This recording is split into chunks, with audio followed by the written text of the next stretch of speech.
Hi everybody, welcome to Point and Figure Charting to maximize your profits. Good to have everyone here. Thanks for coming in.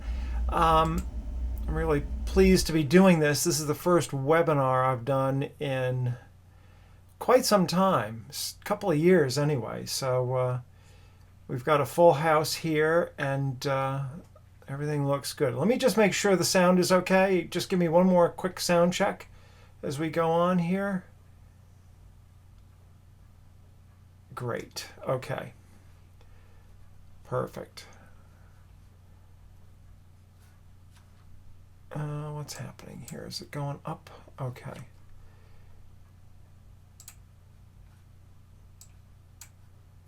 All right, good. Okay, glad to finally learn point and figure chart. Yeah, this is an interesting thing. You know, point and figure charts are kind of difficult, and they're the oldest form of charting in the Western world. I suppose candlestick charts predate point and figure charts.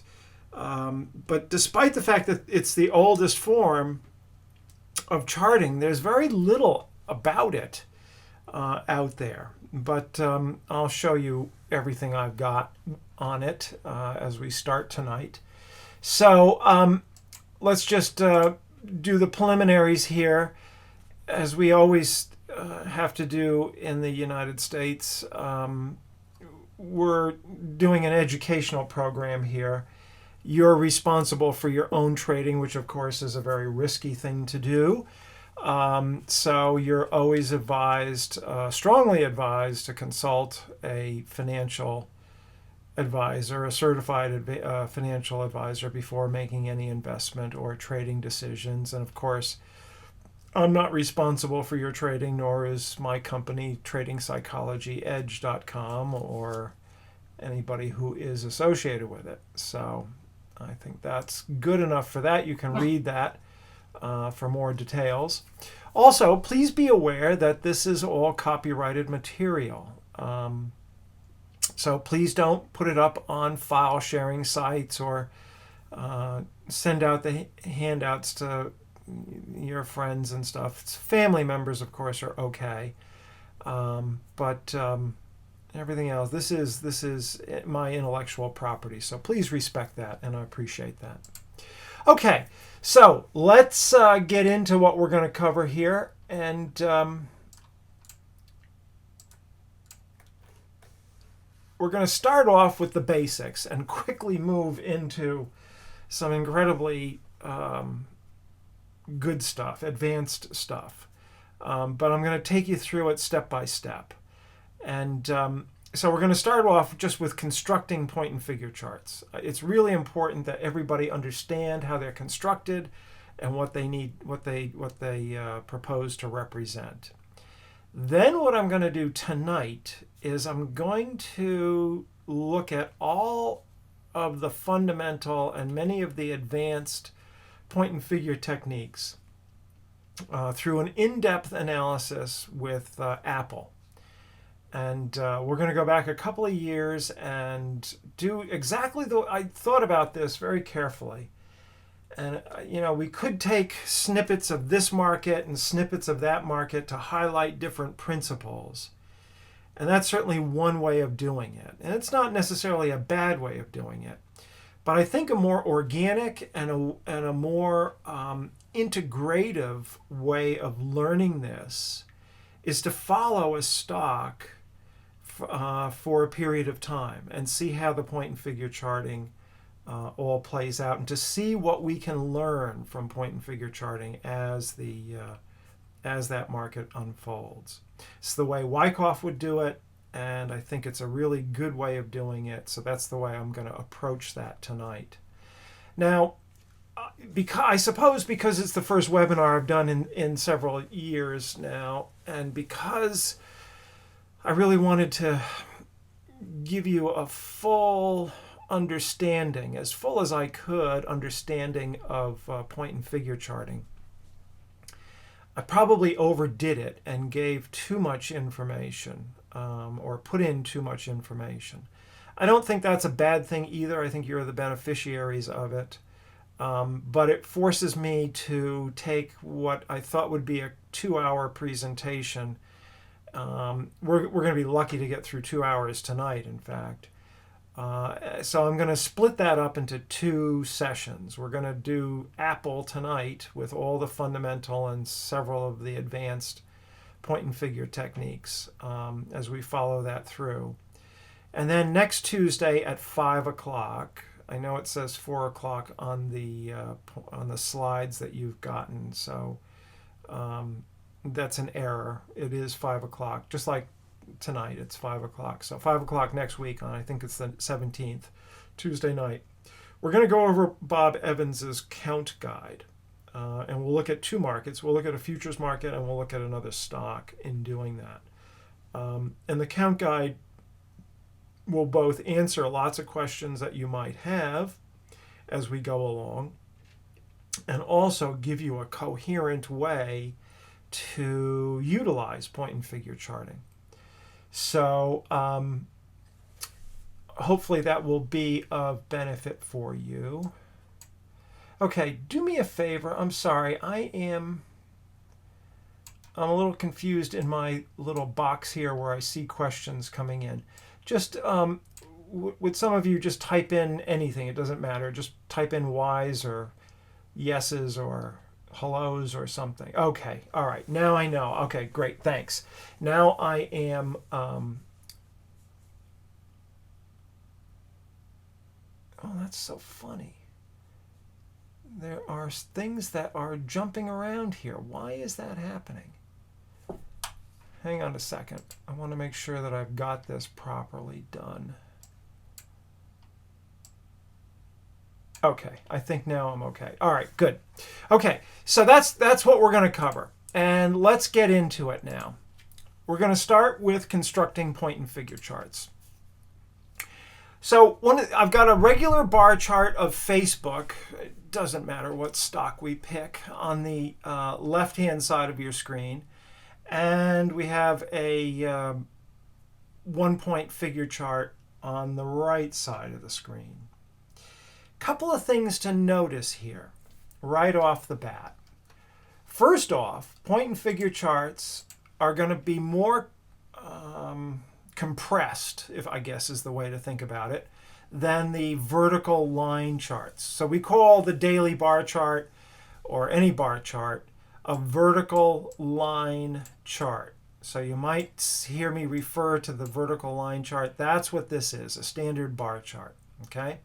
Point and figure charts, on the other hand, are going to compress the data. Why is that? Because they're only interested in price change and price movement. They're not interested in time. I don't have a slide for this, but we can see the market going sideways for what seems like forever, maybe a couple of years. And we might only get a little bit of back and forth on the point and figure chart. It might only be a couple of inches rather than, several yards, if you will, of price data. So that's the one thing to note, is that because we're only concerned with price change and recording price change, not time, the point and figure chart is compressed. Second thing to notice about point and figure charting, and this is going to be even more noticeable as we go along tonight, is that support and resistance become really obvious on a point and figure chart. You can see here along the 74 line, I'm going to start throwing out some terminology for you. The 74 line is this area here, and we can see that the market is holding in here. There's good support in here. That's very clear. The same area on the vertical line chart shows that certainly support is there, but it's a little less obvious. Okay, we come up here to this level, the 78 line, same kind of thing. It's a little less obvious on the vertical line chart, but on the point and figure chart, it's very obvious.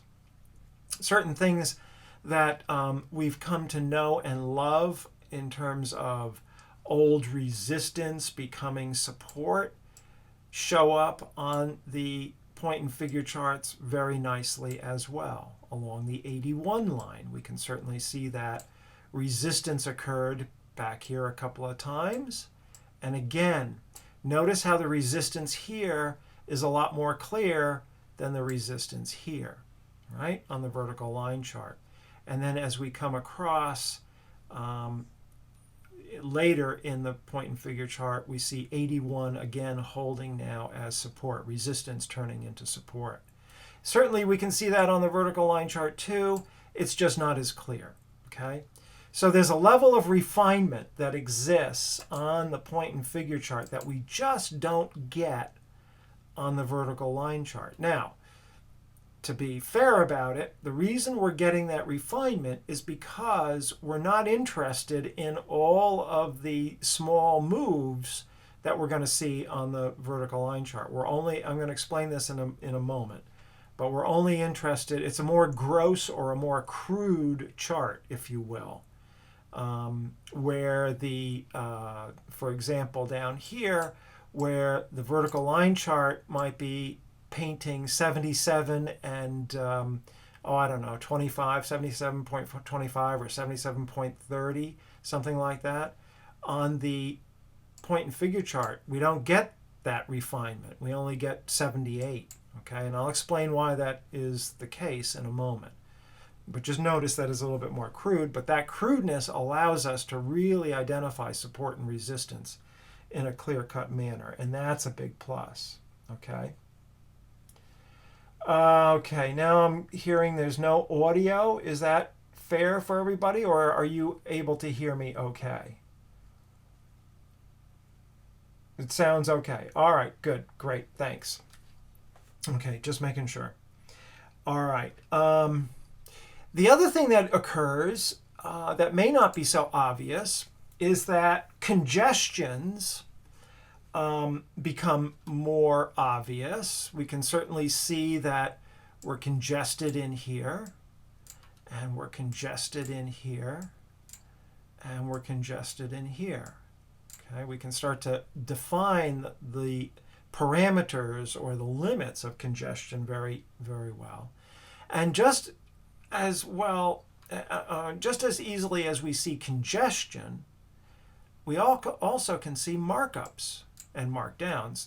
In this case, we only can see markups because the market is moving up. But these vertical lines here, these vertical moves, certainly we can see those on the vertical line chart too. We see it here and we see it here. But not necessarily that they become more clear on the point and figure chart, but they exist very nicely. And so we will see, as I explain about, in this case, we're using a 1-point figure chart, which means that the market has to paint a new figure from an X to an O, an X being up and a 0 or an O being down.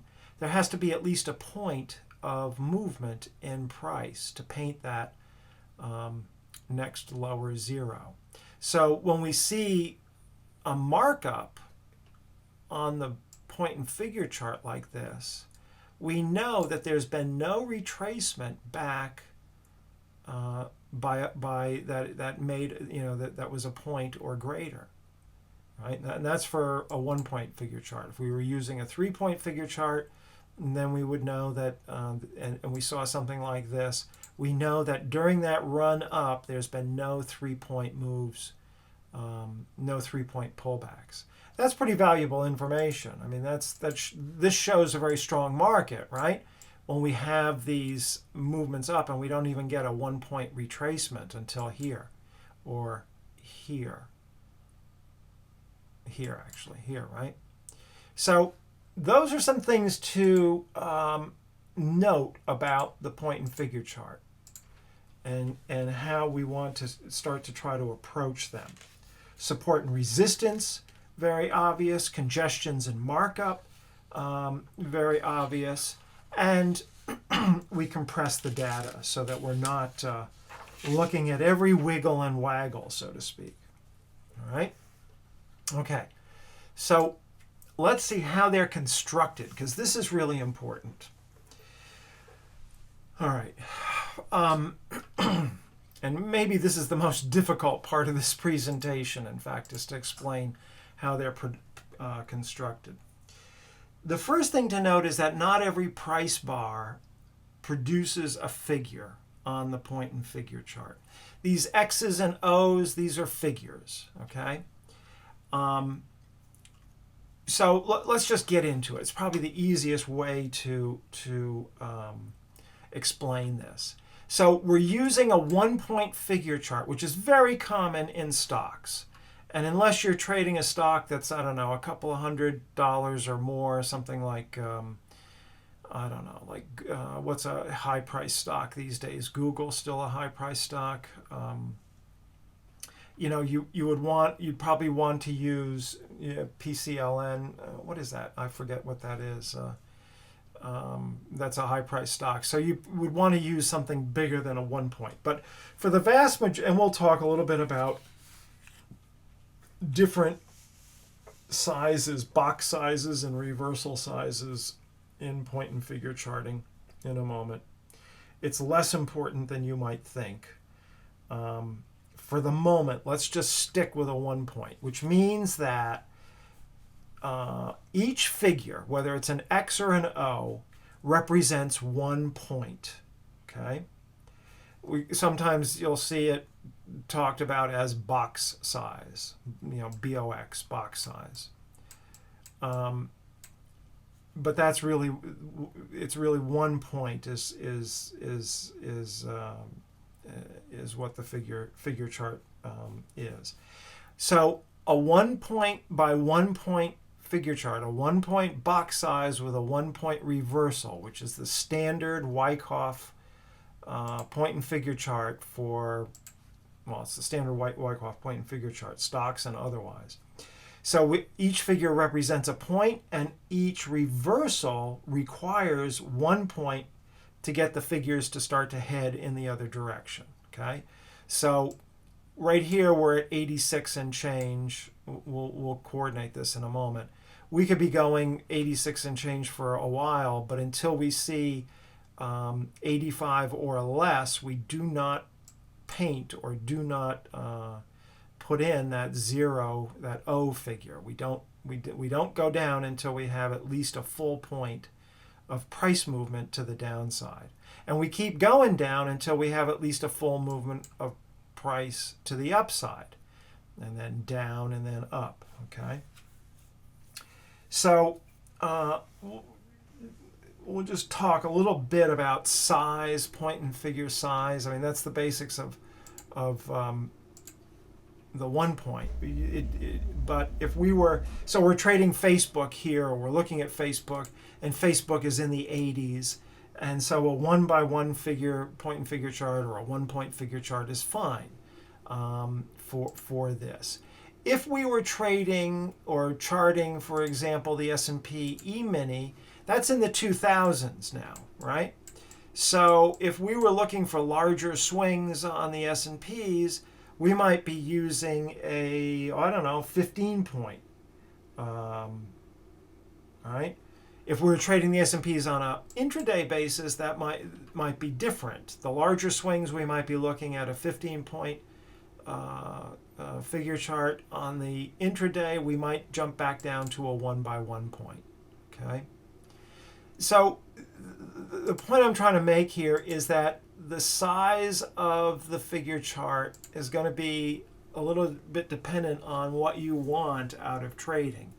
If you're swing trading stocks, a 1-point figure chart is great.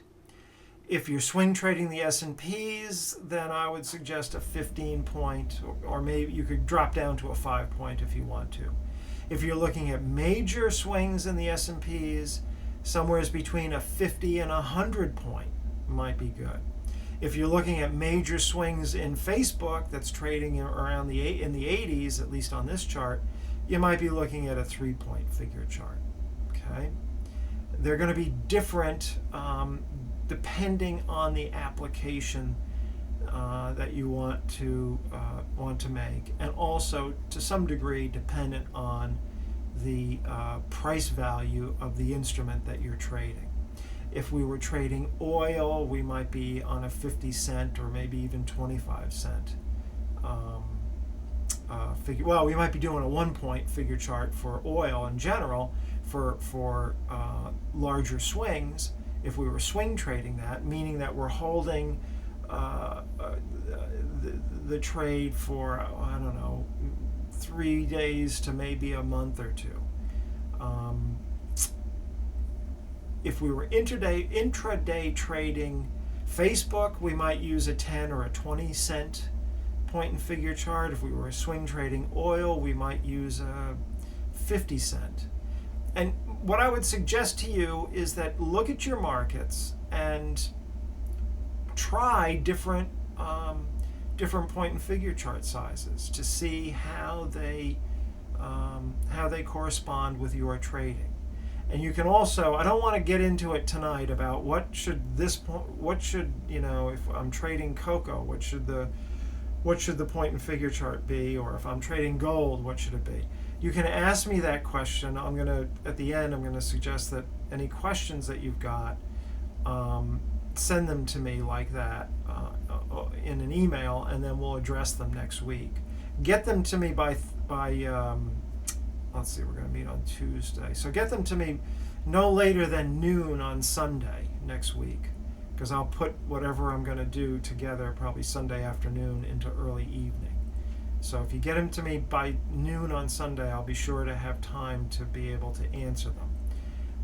But questions like that, do an email. Questions that come up as we're going along here that you don't understand, or you got a question about, just don't hesitate to ask, and we'll answer all questions here, okay? So it would be 15 by 50 in the S&Ps? Not necessarily. It probably would be 5 by 3. A 5-point box size with a 3-point reversal will give us a 15-point figure chart for the S&Ps. That's one that I like a lot. But we're going to go into more on constructing them in a minute. Let's focus on how to just take them raw and put them together. So here we have a rally, and we go up to, at A, we go up to 1837, okay? And we can see that rally that started down here at on the point and figure chart at 70 on the 74 line, and we go up and we come to 81, all right? Now, even though we get 81 and 37, this 37 doesn't mean anything to the point and figure chart. We ignore that. It's only when we get to 82 or more, 82.37, that we can put an X or put a figure on the 82 line. But we don't get there. We get to 81.37, but that's not enough for a figure on the 82 line. The market falls down to 78.52. Just follow me now with this, okay? Well, 78.52, you might be saying, yeah, well, 52 is more than half, so shouldn't that be 78? Well, no, it only goes to 79 because we didn't go the full amount down to 78. You see, point and figure charts are only interested in price change against the figures of the or the structure of the point and figure chart. They don't care about anything else. Okay, so then we rally up to C. Look at what happens at C. 81.99. Isn't that good enough for 82? Not according to the point and figure chart, folks. That only goes to 81. Okay, only goes to 81. Doesn't matter that it's 81.99. We come back down to 77.26 on the vertical line chart at D. Well, that's again down to 78. Okay, so you get the idea. We go up to 79.38. That brings us up to 79, period. We don't have enough to get to 80. Even though we go over 79, it's not enough to get to 80, so we don't count it that way. We only count it to 79. Now, the other thing to note about the way we do point and figure charts is that we go up here, we go to A, which is here, and now we start to fall to B. That's fine. Okay, we can see how that That works. We get a full figure at 80, and then one at 79. So we put those two zeros in. Now the market starts to rally up to 81.99 at C. So we go back up one full. We've rallied one full point up. So we put it in at 80. We start a new column up on 80, and then 81. We don't get to 82. Now the market starts falling. Well, we are going to reverse now. We're reversing, and we need to have one full figure in order to reverse and create a new column. And that's what happens at 80, and we'll go down to 79 and then 78. Okay. Now, this doesn't go sideways at 78 here. We're not doing that. That's not the case at all. What happens here is that we rally up to E, and we put in, it's a change in direction, so we put in a new column because we are going up, and then we come down. Okay, we go up to E, 79, and then down to F, back to 77. So we come back down to 77. Okay, and if we were to go to 76, we would put another 0 in here, and if we were to go down to 75, another 0. But we don't do that. We go up to 78, and that starts a new column. I'm sorry, 79, and that starts a new column. We go all the way up to 86, and we go straight up. If there were pullbacks in here, there's one in here, right here. It's not a full point pullback, so we ignore it. We ignore that data. Okay, and then we start coming down and so on. All right, a few questions here. Could we use a certain percentage of average daily range as the box size for this chart? Well, maybe, but David, I've never seen that happen or seen that done, so I wouldn't know how to do that. Okay, try to keep it simple and try not to complicate things. We want to keep things as simple as possible, because if you're using, for example, just off the top of my head, the problems that you could create with doing an average daily range as the box size is that average daily range is a measure of volatility, right? Volatility is highly cyclical. There are times in the trough of volatility where the average daily range is narrow, and then there are times when it expands that the average daily range starts to expand as well. So if you're tagging your box size or your reversal size to average daily ranges, you're gonna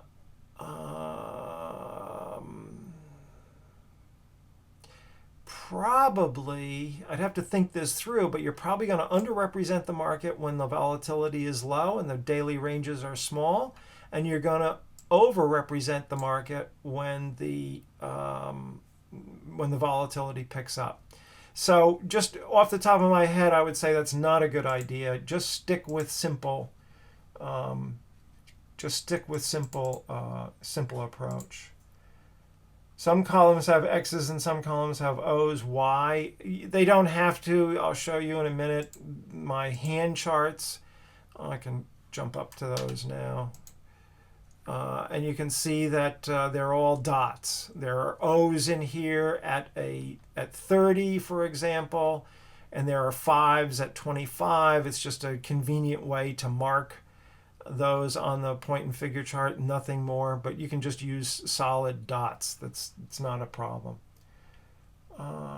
Is it on a closing basis? Well, that's another area of variability.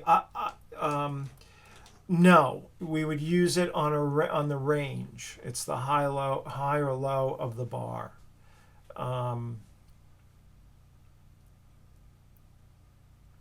Not everybody does it this way. David, for example, will use a close rather than the high-low range. This is one of the areas where I would respectfully disagree with him. I had extensive discussions with Craig Schroeder When he was alive, he was the head of Wyckoff Stock Market Institute up until a few years ago when he died. But I had a lot of conversations with him about point and figure charting and how to do it. And I think that at least the way I do it is consistent with what SMI was doing at the time, which was what they've been doing since, I don't know, the 1930s. So, are you rounding off to the nearest high or low? You do, no, not, you don't round off to the nearest high or low. It's only, Dan, if price penetrates your figure. If your figure is 81, right, price has to penetrate it or touch it, has to either touch or penetrate it for a figure to be recorded. If it goes a little higher and we're at 82, we don't penetrate or touch it. You can see even at 81.99, we're not touching it. And at C, it's only shown as 81. Where are you pulling these together? Every day, every 2 days, every 3 days? Every day. If I were doing it by hand, I would do it every night. So there's never any sideways movement with point and figure? Sure there is. Sure there's sideways movement. Well, no, you're right. If we were stuck in this, I don't, 74, boom, boom. So you can see here on the 76 level, there's 1, 2, 3, 4, 5 days of sideways movement. Look at here. This is that area on the point and figure chart. We can go 90 days. As long as we don't hit 77 or 75, we can have 90 days of going, or a million days of going sideways at 76. From 76.99 to, what is that, 75.01. And as long as we don't hit either 75 or 77, that's it. And there's no more figures that are counted on the point and figure chart. Good question. On stockcharts.com, their point and figure charts can use an average true range. Steve, there are lots and lots of different ways of doing point and figure charts. I'm showing you the Wyckoff method. That's the only method I know. I don't know about average true range methods. To me, it sounds very complicated. If it's complicated, I don't want to do it because complicated things introduce complexity. And I have found over the years that trading as simply as possible is the best way. And in any event, it doesn't comport to S&P to the Wyckoff method. Why isn't F a new column? Why isn't F a new column? So we come down to D, we go up to E, we come down to F. Well, because because there's a space down below, we can continue to go down here as long as, so let's say we go to 76 on F, right? Let's say F extends itself to 76. If I need to see your name here. I guess it's Vince and Stephen. You have the same questions. Okay.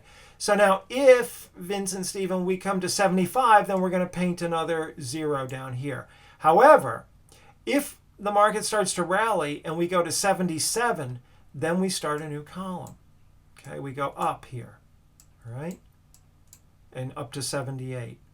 So that's why. If there's space, we don't. And if it starts if the price change starts a new direction, then we create a new column there. Am I always using highs, lows versus closes? Yes, I do. 77.26 marks at 78 and not 77. 76.26.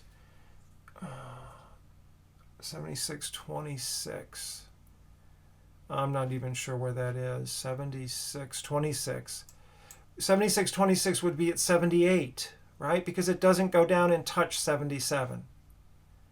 So it would just stay at 78, and that's what is shown here at D. It's on 7. It's the point and figure is at 78. Okay.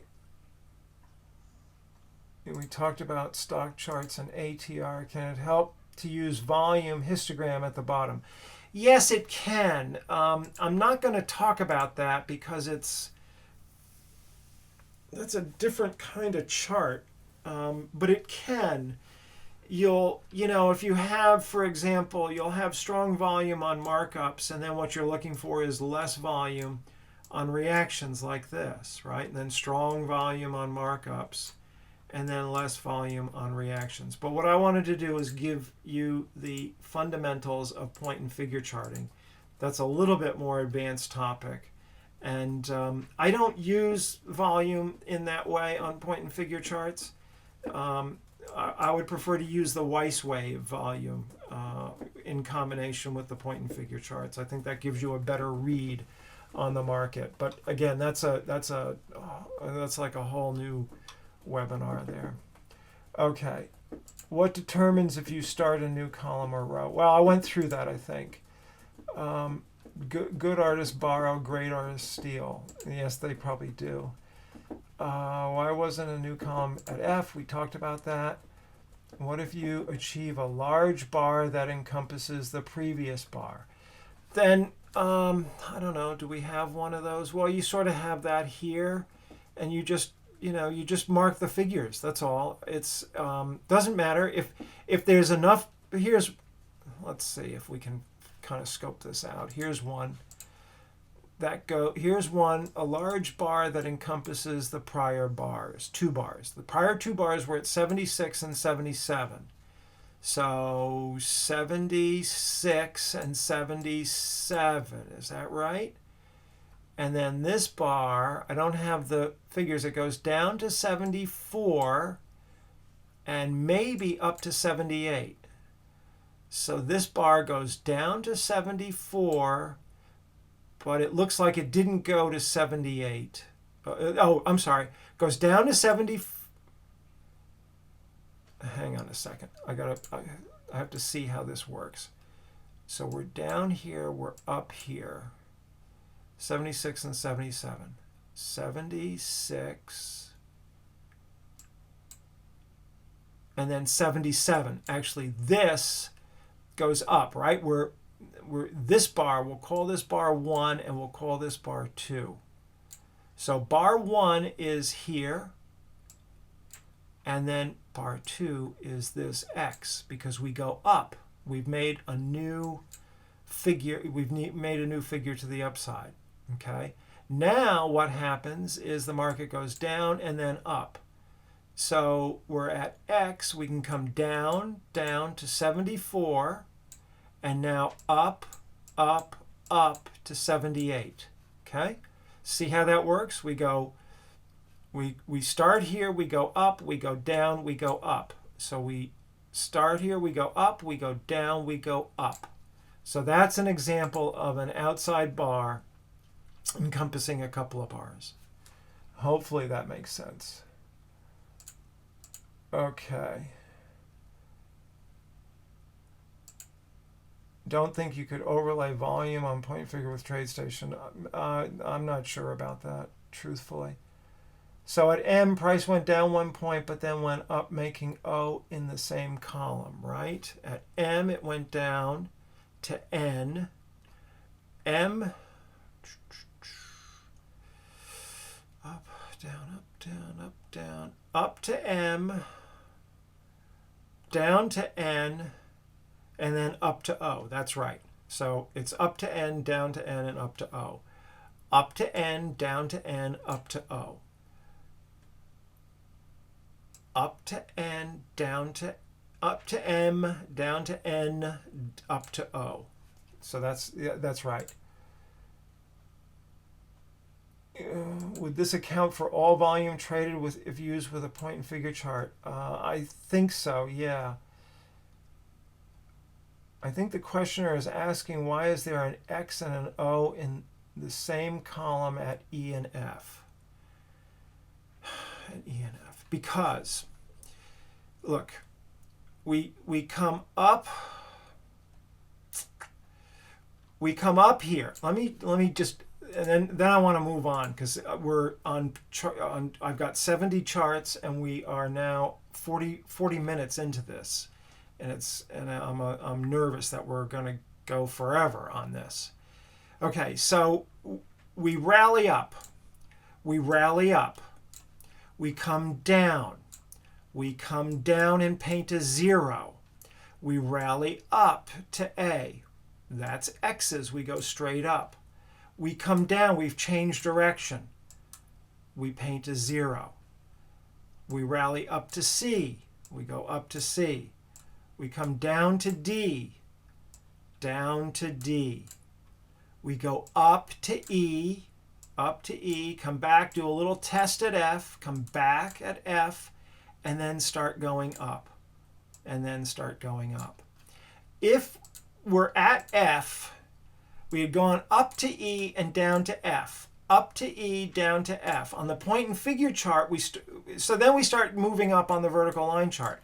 If we tried to go up in the same column on the point and figure chart, we run into the X at E. We have to go over and up, okay? We have to go over and up.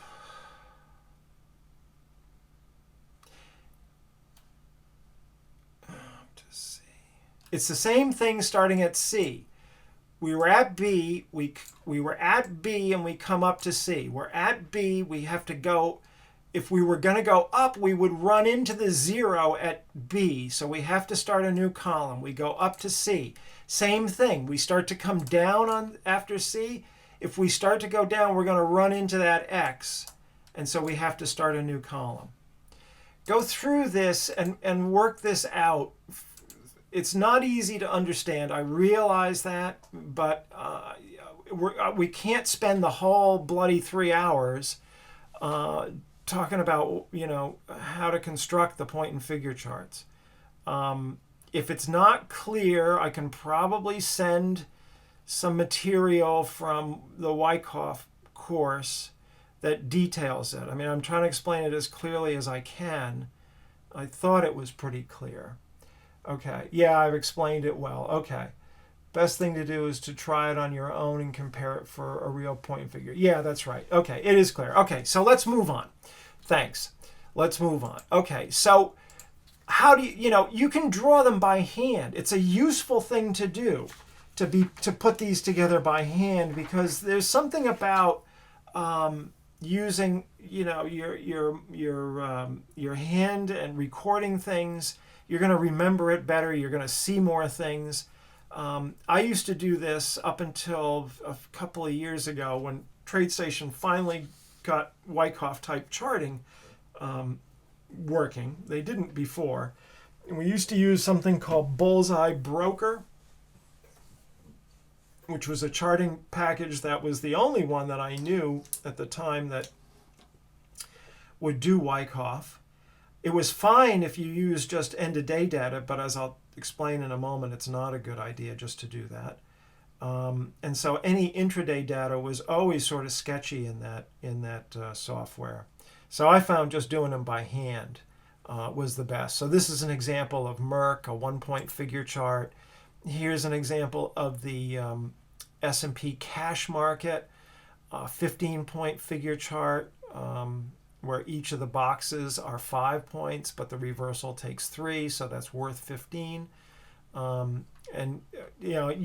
the problem with hand charts, of course, is that it's easy to make errors, and so you're erasing and rewriting and all of that. It's tedious work. There's no question about it. Now a lot of programs can do point and figure charts. And so, for example, my software, now I don't know other softwares. I'm not in the business of advising people on software. I use TradeStation. I've been using it for a long time. I really don't know other platforms out there. I really can't tell you what to do, what not to do. This works for me. Okay, I don't get any money or have any affiliated agreement with TradeStation. This is just what I've been using for an awfully long time, and it works. So if you want to set it up in TradeStation, you can go to formatting your data, formatting your symbol, okay?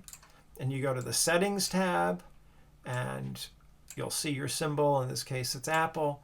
And you would put it on point and figure charts. There's all kinds of stuff, a lot of stuff I don't understand.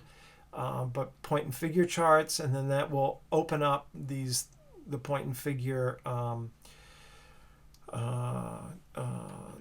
criteria for you. So box sizes, you can make these any way you want, but as we talked about, a 1-point figure chart is nothing more than a 1-point figure or box, and it takes 1 point, a full point, to reverse it. Now, I use a 60-minute, excuse me a second. Go. I use a 60-minute time interval. I used to use 15 when I hand charted, but 60 is fine. It's more than adequate. And I use the high, low, and range. You can use closed. Try it yourself and see how it works. But my discussions with Craig Schroeder led me to this conclusion, that a 60, especially for stocks, a 60-minute chart, high, low, and range is the way I like to do it. And in TradeStation, you want to enable one-step back column building. That's traditional or Wyckoff method. Okay, so that's the TradeStation software for what it's worth. So this is what the correct settings would look like when you do it properly. This is what a point and figure chart will look like. If you don't have one column building, this is what you get. And I have no idea how to interpret any of this. I'm sure some people do. There are probably books about how to do this, but it's not me. I just don't know how to do that. The other thing I would say is that somebody had sent me an email and asked me to look at this the other day, which I did. This is stockcharts.com. They have traditional point and figure charting, which is the Wyckoff method. They call it scale factor, box size, point size. I mean, you can go nuts trying to figure out all the different ways to describe this, but that's what this is. This is your point size, and then this is your reversal. So you can set these. Now, the only problem I saw is that this is on the freebie. I'm assuming that if you subscribe to them and pay them some sort of fee, you can get intraday data. But I can tell you that just using daily data is not going to be good enough, because you're not going to pick up the intraday distribution and accumulation that occurs within the daily chart. You're just not going to pick it up on a daily, if you're forming your point and figure charts off of a daily basis. That you need to use at least a 60-minute chart, okay? Some sort of intraday chart. All right, bunch of questions here. Won't our software do it for us? Yes, your software will do it for you. Most point and figures automate point and figure. Most chart platforms automate point and figures. There are methods of drawing point and figure charts where the X and the O are always in different columns. Maybe this is why there's some confusion. Well, I'm sure there are, but as I said, I don't know how to read those, so I can't really comment on those. Paid members can get intraday point and figures. Okay, great, thanks. That's good to know. So if you do subscribe to this, this will work for you. And they do produce. I've used their stuff in the past, and I think now that you say that, I used to use their intraday, but I still did it by hand. I like doing it by hand better, truthfully. And if you're just swing trading a dozen stocks or 20 stocks, it's really nothing to put point and figure charting together every night. Or if you're only looking at 5 or 6 or 7 futures markets, same thing. It's really easy to do the point and figures. on your own by hand. All right, so that's the basics, okay? And any questions in that regard, email me and I'll do my best to help you out on it. Okay, so is 240-minute data okay? You'd have to try that out. I think 60 is still better. When I used to track the S&Ps by hand, I used to track every 5-point swing, and so I was basically working off of there was no time, but it was kind of equivalent to a 5 or a 15-minute chart. The tighter you can get in your intraday, the better your point and figure charts in general are going to be. That being said, there's a limit as to what how deep we need to go, and my discussions with Craig when he was alive suggested that the 60-minute chart is a very good cutoff for yourself. Okay, Asta, come on, pup. Okay, so let's get into some in-depth analysis on point and figure charts. So point and figure charts predated Wyckoff. Wyckoff came to Wall Street in the late 1800s, 1888 or 1889, I forget what date it was, maybe the 1890s, sometime around there. But the first thing that he learned about charting wasn't vertical line charts. In fact, that hadn't been discovered yet, or wasn't popular yet. Point and figure chart he was basically a point and figure charting kind of guy to begin with. So point and figure charts come into play, I guess, in the mid 1800s. I don't know if anybody knows a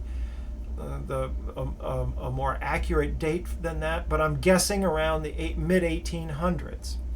So what I decided to do was to take a look at Apple from a point and view perspective, and we're going to only look at that. We're not going to coordinate vertical line charts at all tonight. We'll do that next time.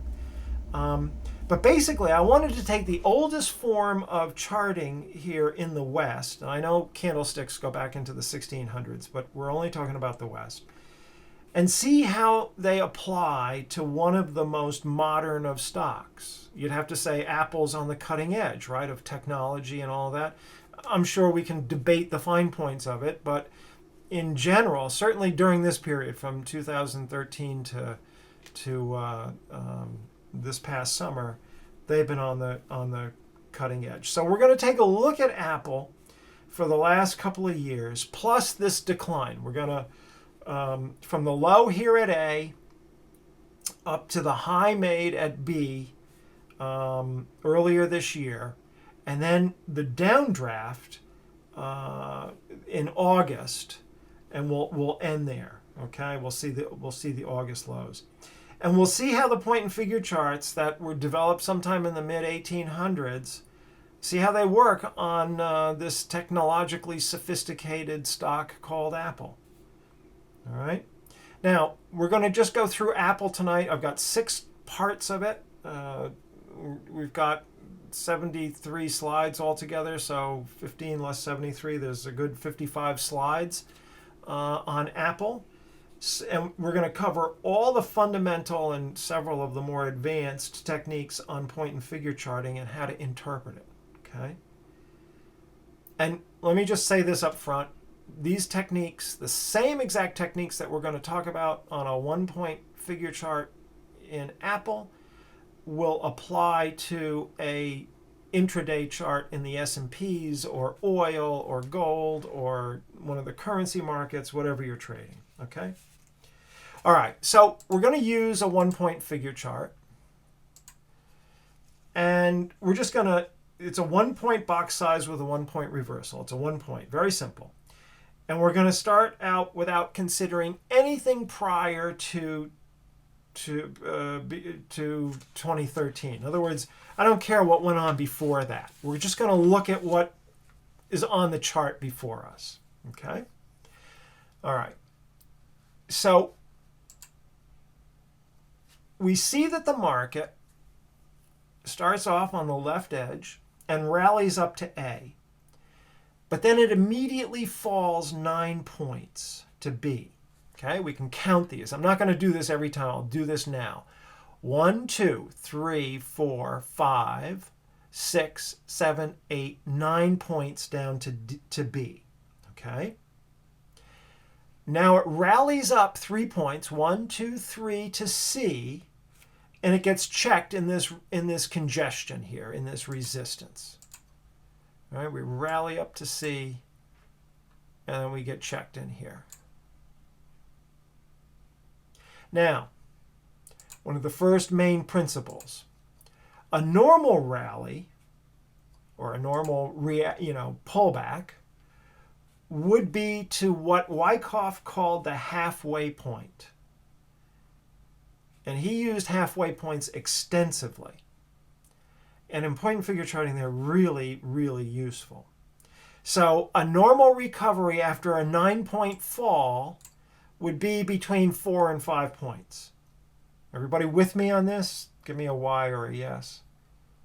I want to make sure I'm not losing anybody. Okay, good. Okay, so a normal recovery would be about 4 or 5 points. This one only goes 3 points. So what do you think that suggests? Yeah, weakness, right? It suggests weakness. So right there, you've got an excellent principle to, you can not necessarily hang your hat on and use it as a be-all and end-all, but it's one of the things in point and figure charting that's easy to see, easy to calculate, and we can always track those. Are we reaching the halfway point? Well, that's normal, so the market would still be weak. If it's less than, it's even weaker than you would expect. And if it starts to push above, then it's starting to show some strength. Okay? So this one only goes 3 points, and so it confirms to us that there's weakness in here. You can, start to take a position here then, just based on that idea alone, as the market starts to turn down. Of course, we would use other things like what's the price action look like, and you can kind of see that we have some pretty nice moves down here from A and down to B, and we're not getting any real rally up in here. It's just going sideways, and then we get, there's just no ability to rally, and then we get another nice move down, that nice marking down. So the market falls swiftly to D. And this one's 10 points. You can count them yourself. Okay. Now notice that this move is swift and fairly perpendicular. So it sets up an oversold condition, right? There's no mathematical number about how many points it is to create an oversold. It's more by look and feel. But you can see that we sell off sharply and come down 10 points. That's a pretty good move. In a stock that's around 70, 75 and it goes down 10, it's more than 10% drop. That's a pretty good move, okay? And it would be oversold. So the market then starts to go sideways to work off that oversold condition, all right? When working, would you make a line for the halfway mark? Yeah, you can, sure. You can do that. Absolutely. You can put a line in there and say, here's the halfway point. And you can see that it doesn't come up there. Sure, you can mark it up that way. Okay, so at E, now you got to imagine that we haven't painted this yet, right? We haven't put these figures in yet. So at E, the market's gone sideways sufficiently long enough to establish a count of 6 points. 1, 2, 3, 4, 5, and 6, back to here, all right? At C, does X represent an upthrust? It could, but that's more on a vertical line chart. You'd have to look at that. I don't really know. Are the deep retracements a sign of reversal? We're going to get to reversals in a minute. Kind of let me kind of spin this out for you, and I think you'll start to see it. So the only way a sideways movement can occur on a 1x1 figure chart is the price moves up or down a full point and then reverses by a point and so on. Yeah, so it's, it comes down to D, whatever that level is, goes up 3 points, comes down 2 points, goes up 3 points, comes down a point. And at this point, we've got 6 figures across that E level. All right. And we can look at that and we can kind of draw a little box in. This is the traditional way to do that. Box it in. And this gives us a projection as to how high the market might rally. Okay. So we've gone sideways. We come down. There's kind of a test of this level. And we can count across it, and we can go from the low. We want to be conservative. That's going to be one of the key things that we talk about in this. It's going to be a protective mechanism for you as a trader. We want to be conservative, so we start at the low. We can also start at E, and add the line of 6. So there's 6 here, and the low at D. I don't know what that low is. Somewhere around. Just get the concept here, and we'll get into this more clearly. But let's say it's 63, so we would add 6 to 63, and that brings us up to 69, and that's roughly where the market goes. In fact, it's exactly where the market goes. Okay, so this is how we start to project, and this will become more clear as we go on. I just want to get the concept down that we use these horizontal formations to make projections on how the market might rally, okay, or react. So we mark this conservatively from the low at D. We can also do it from E, but it's better to start at least conservatively and do it from the low point. And so the market rallies up 6 points to F. All right. So a couple of things to notice here. 6 points is greater than the halfway point, right? The halfway point from C to D is 5 points. We said this fell 10 points, right? So we're 1 point above the halfway point. So this is a first minor, let me emphasize the word minor, the first minor indication that buyers are becoming interested in this market, right? It's just an indication. It doesn't mean that we jump into the market or anything else. It's something we notice, okay? And we also see that this rally is checked at resistance at B. I'll put a line in there. Remember I said that point and figure charts, the support and resistance really jump out at you?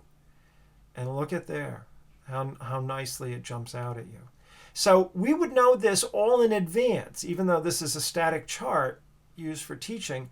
If we were trading this and we were skilled at point and figure charting, we would say, okay, we've got a line of 6 across E, and we've got resistance at B, which is also 6 points at B, which is also 6 points up at F.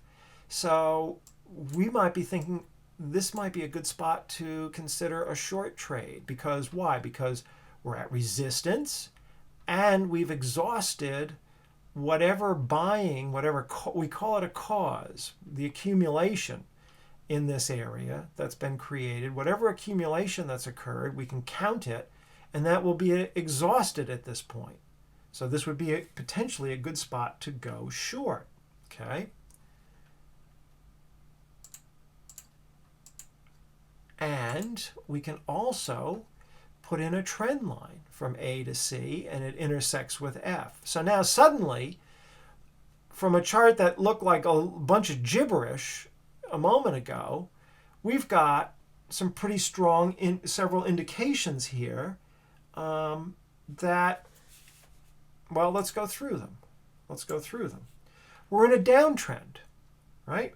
We're making lower highs from A to C and lower lows from B to D.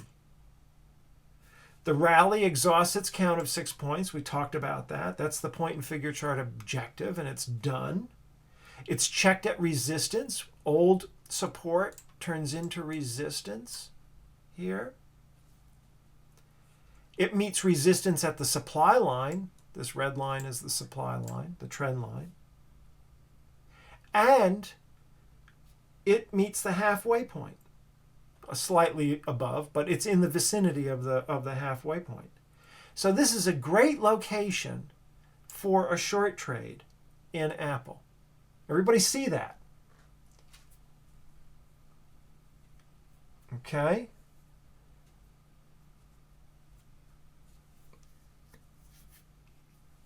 All right.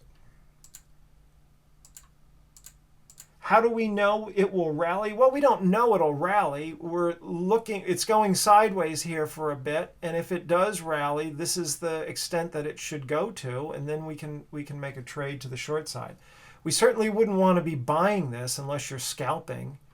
If you're trading this stock on an intraday basis, you might notice that this market there's some bullish tone to it, that it's not going down, that this level here, this 60, what do we say this was, 63 level or 65 level, is a level of support, seeming support.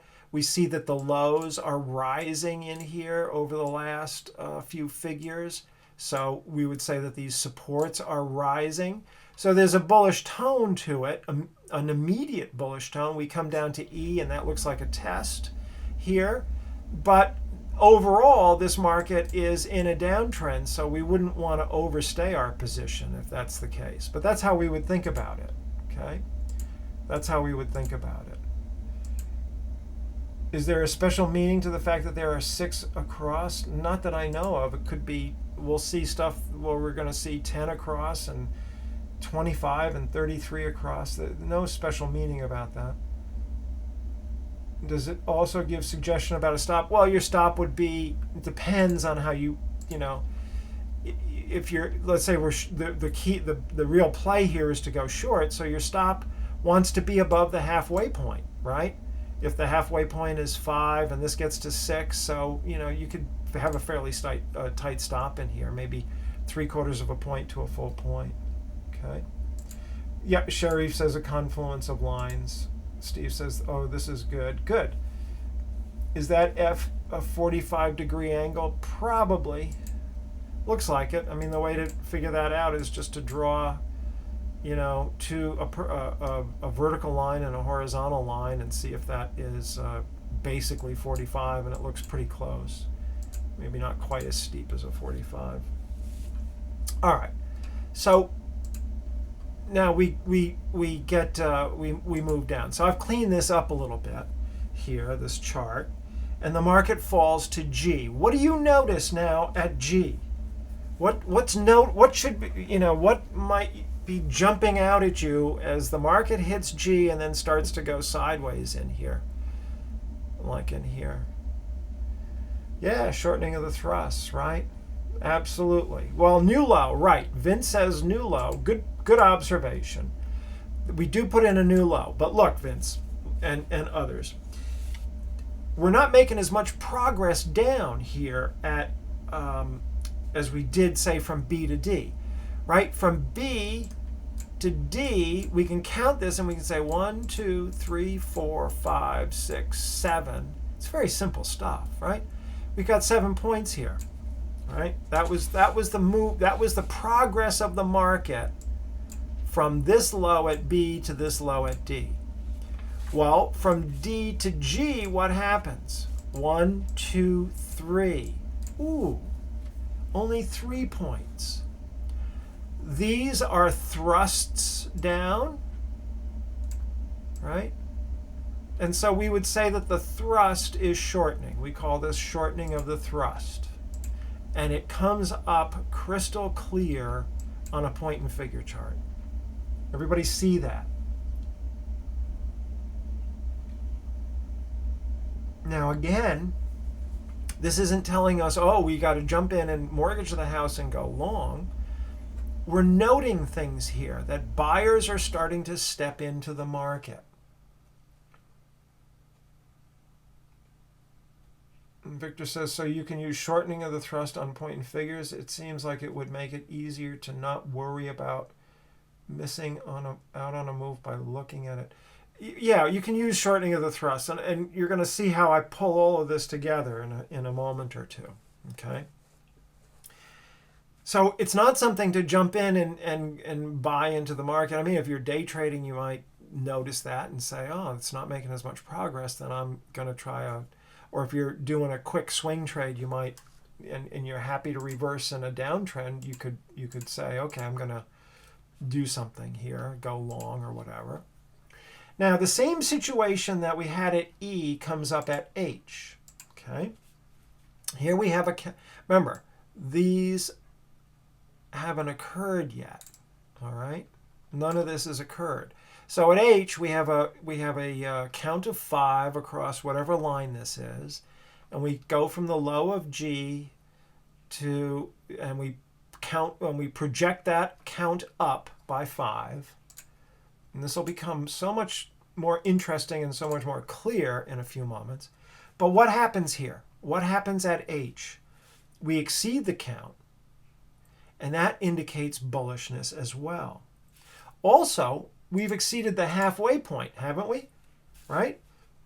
The halfway point here should be around 4 to 5 points, and we go up 7 points. Okay, it should be here, and it goes up, or even here, and it goes up 7 points. Halfway point being the difference between, the halfway point between F and G would be roughly in here, and we exceed that, and we exceed the count. Okay, and we've broken the trend line. If we extended this down, it's obvious that we break the line from A, C, and F. And we have shortening of the thrust. So we see signs that the market's starting to turn, right? Everybody see this. Everybody see this. It's important. Yeah, and we broke the supply line, says Dean. That's right. You count up and add 1. I'm just 1. You got 1, 2, 3, 4, 5. So we start here 1, 2, 3, 4, 5. That's how you count it. Okay. And this little figure here shows where you start the count and where you end the count. That little graphic. Okay. All right. So now we're starting to notice that the market's beginning to build some strength in here. And these are the kinds of things that that we now want to begin to think about maybe a turn. Now notice the turn doesn't occur. We go April, May, June, July, and August, July here. I mean, it doesn't occur for some months, right? So it's one of the things I like about point and figure charting is that it gives you some pretty good indications way ahead of time. Much better than a vertical line chart will do. And you can, if you're short in this, and let's say you were short from way up in here, because this was a pretty good down move, I think. Maybe the count still had something to go, to a lower point from up above. I don't know. As I said, we only are looking from 2013 on. But it gives you plenty of time to start thinking about getting out and start watching Apple for a reason to go long, okay? But we wouldn't go long in here because there's no big count yet. There's no cause built, all right? Plus, we get a swift move down to J, excuse me. We get a pretty swift move down to J, and we start to, so supply, even though we started seeing shortening of the thrust and all of that, this is telling us, this move to J, from I to J, is telling us that there is still supply present, okay? So, if we back up just a second here, the support along G, we might be thinking, oh, there's, something good coming up here, but it can't rally up. It goes up and then starts coming back down immediately. So it's telling you kind of in advance that it wants to go down lower. And it does. So can we use reverse use of trend lines? Yeah, of course. So one thing we can notice too, though, that the declines here to G and J aren't able to meet the bottom of the trend channel. Right? We're not going all the way down. We should see something like this. If this was an intact trend, we would not see this, and we would not see this. We would see this coming down lower. Okay? So we can use the reverse use of trend line, what we call reverse use of trend line. It's just a technical term. You can just, in other words, you can draw a trend line. We usually draw, in a downtrend, we draw the trend channel from the highs, from A and C, and then or F, and then we create a parallel and run it off of the low. Well, we can also do the reverse of that when the market isn't coming all the way down, so we can make a trend line off of the lows rather than the highs, and that's called a reverse use of trend line. So we can draw that from D and G when we notice that G is not coming all the way down, and we have, some indications that buying is starting to come into the market, and we can start to target in here this area of J as a potential spot that the market might stop. Okay. So let's see.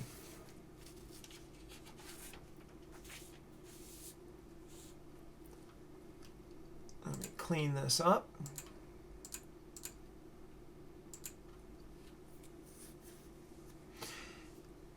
So now the market indeed holds around the lows at J, and we get a strong rally up to K. And it's checked at I. The supply comes in where we had supply come in before, in that same general area, right? And we note that the rally here from J to K is 10 points off the lows of J. So let's take a look at the rallies from before and compare this. If we look at the rally from B to C, we note that that's 3 points. From D to F, that's 6 points. From G to I, it's 7 points. And now from J to K, it's 10 points. So what does this say about the market? It says that buyers are becoming more assertive, right? However, there's always a however in trading. This 6-point move, this swift move down to L, is a little bit more than halfway back from J to K, right? The halfway point would be up in here somewhere. But we come deeper than that. And more so the swiftness than the halfway point, but certainly both play into it. And that says that supply is still present in this market. And you would think that that would be true, right? We've been coming down since the beginning. Now we're in May, so we've been coming down for 5 months. Markets don't turn on a dime. So this should not be a surprise to us. But it tells us that, yeah, we're getting buying coming into this market. The rallies are starting to get larger. We're not going all the way down to the demand line. And that's an indication of shortening of the thrust. We're breaking the supply line and so on and so forth. But there's still supply that exists in the market because markets don't turn on a dime. One of the things that the point and figure chart do is they help you be patient because we're waiting for certain indications to come up, and you'll see them as we go a little deeper into this. We want to count. There's no real good count here yet, okay? But notice that the low here gets checked at G, the same level here where buying came in back here, okay? So we could check the vertical line chart and see what that looks like, see if there's good buying in there from the volume and the price action. But we're not really looking at that. We're just looking at the point and figure chart. But we know this is sort of an interesting key clue here. We know that buyers are coming in along this line. Yeah, it dipped down below, but this might be an important accumulation area that we can start to pick up on the point and figure chart. It starts to become more obvious. Okay. Well, the rally up to M puts in a lower puts in a lower high here compared to K, right? Then we go sideways for a bit.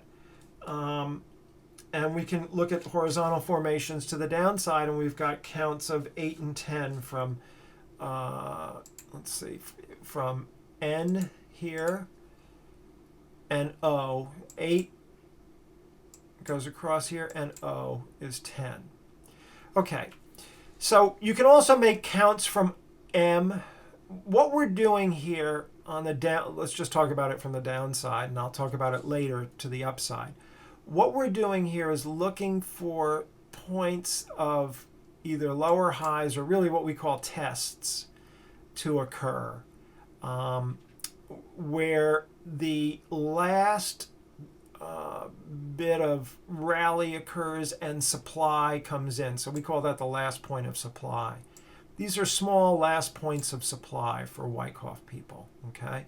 And this is where we want to try to take our count from when they exist. And so we've got one here that from O, we can count back. It's 10 figures across the O line, if you will. And so we would be conservative with this, and we would start at K, and we would count 10 down, and that would bring us to this level, which happens to be the same level as J, and that's exactly what the market does. And it comes to meeting that 10-point objective at P, where we also find support at the old low of J. Okay. Now things start to get interesting. Now we're finding support down here. Okay. Let's see. What I call points, some questions coming in. What I call points I and K an automatic rally. I and K. Possibly, yeah. I mean, yeah, we would. I'm trying not to put too much of the Wyckoff stuff in because I know that we'll do that more next session, mainly because there's some folks in here who don't have a good grasp of Wyckoff. Was F an oversold area? Was F an overbought area? Well, yeah, maybe. It might have gone straight up into that and gotten overbought. Clearly, there were no 1-point pullbacks in this move up for four points, right? More importantly, it just got nailed at B and the supply line. Selling climax? Yeah, possibly selling climax here. Could be climactic action. That we really can't tell very easily on a point and figure chart. Probably better to see that on the vertical line chart. Can we use the same principles of chart reading, trend line support, resistance, shortening of the thrust, and apply it to point and figure charts? Yes, and that's what I'm trying to show you here. And in many ways, Amar, the point and figure chart is clearer than the vertical line chart, because there's not as much noise. We cut out all the noise because we're only looking at 1-point figures. It's the kind of beauty of this. If there's no X or O, do you include that in the count? Yes. Good question, GP. So, for example, in this, there's X's and O's all across here, but look at this blank in here, right? Well, because we take the count over to its logical spot, we would count that, definitely. And in fact, I'm going to show you something even more wacky in a minute. And that is this. If we look along the 50, now we've come to support and we start rallying off of support. The X is going up, right? So we can take a count here, and there are 14 points across the 56 line. Now I'm going to start to use numbers, okay? Kind of got the basic concepts of kind of looking at these rallies and reactions and these counts along these lines and the lows and the shortening of the thrust and so on and so forth. Now we're going to start getting into the meat of this, all right? That was kind of an introduction, if you will. Okay, so there's 14 points across the 56 line. If we were to extend this, it's the 56 price line, okay? And that goes from P to J right here. So it suggests now a rally of what? Of 14 points from 56, up to 70, right? Up to 70 here, if the market gets going. So that's pretty good. Now we start to get interested in this market. We get interested in this market to the upside, right? So we've seen several bullish indications here. And I just kind of noted these out. Just go through them quickly. We got shortening of the thrust on the down moves. We've got the break of the supply line. We've got increasing demand, especially on I and K rallies, right? We have a last count of objective from O to K that was to the downside. It's met, and it exhausts that last supply based cause. And then at support that was established a couple of months ago, so it should be significant, and we've got a decent count here for a worthwhile trade. Okay, so this is how we craft a Wyckoff story. Multiple elements from multiple sources on the chart that together give us a strong bullish picture or story, okay, for this market.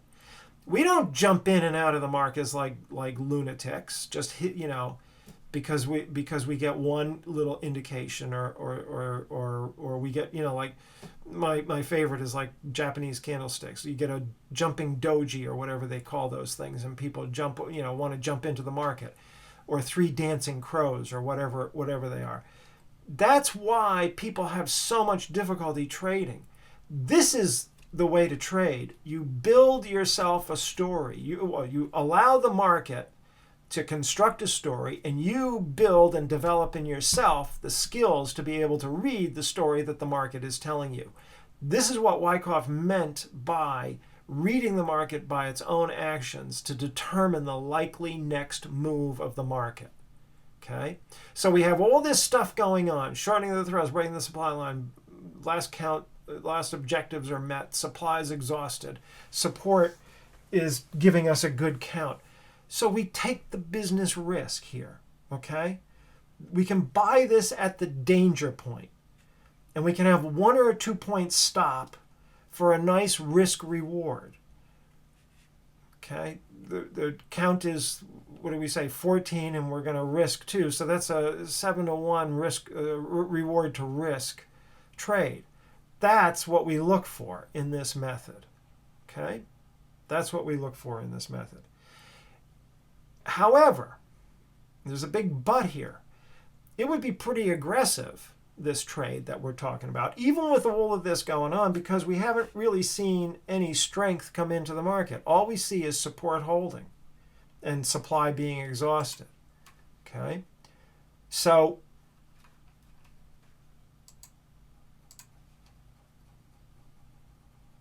we want to see more than that. I've cleaned up the chart a bit. You can see the 14 points here from J to P. Got that down here. Let me erase all of this. Okay. And now the market rises up to Q, just above the halfway point from K to P. See how the halfway point really does start to play into here? Now, if this were bearish, we would likely not see it go all the way up to Q, but we would likely see it kind of die off around G, where we had support come in at G and L. That should be some kind of resistance if we still have bearishness in this market, okay? We saw the market checked down here, so we would expect it to be. But we go over that G and L line. I've put that in here in red. And it rises up above that. This is the G and L is on 60, okay, the 60 line. It rises up above that to go to Q. And then what happens? It comes back and tests it, okay? So this has the effect of broadening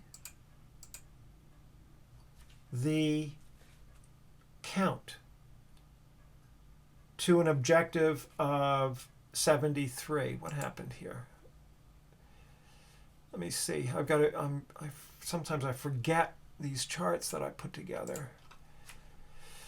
So let's see, 14 to 56 goes to 70, and then 1, 2, 3. Yeah, we can broaden that a little bit, and by adding these three counts. So in other words, we'd broaden this on the 60 line from roughly what's at here at R back to J.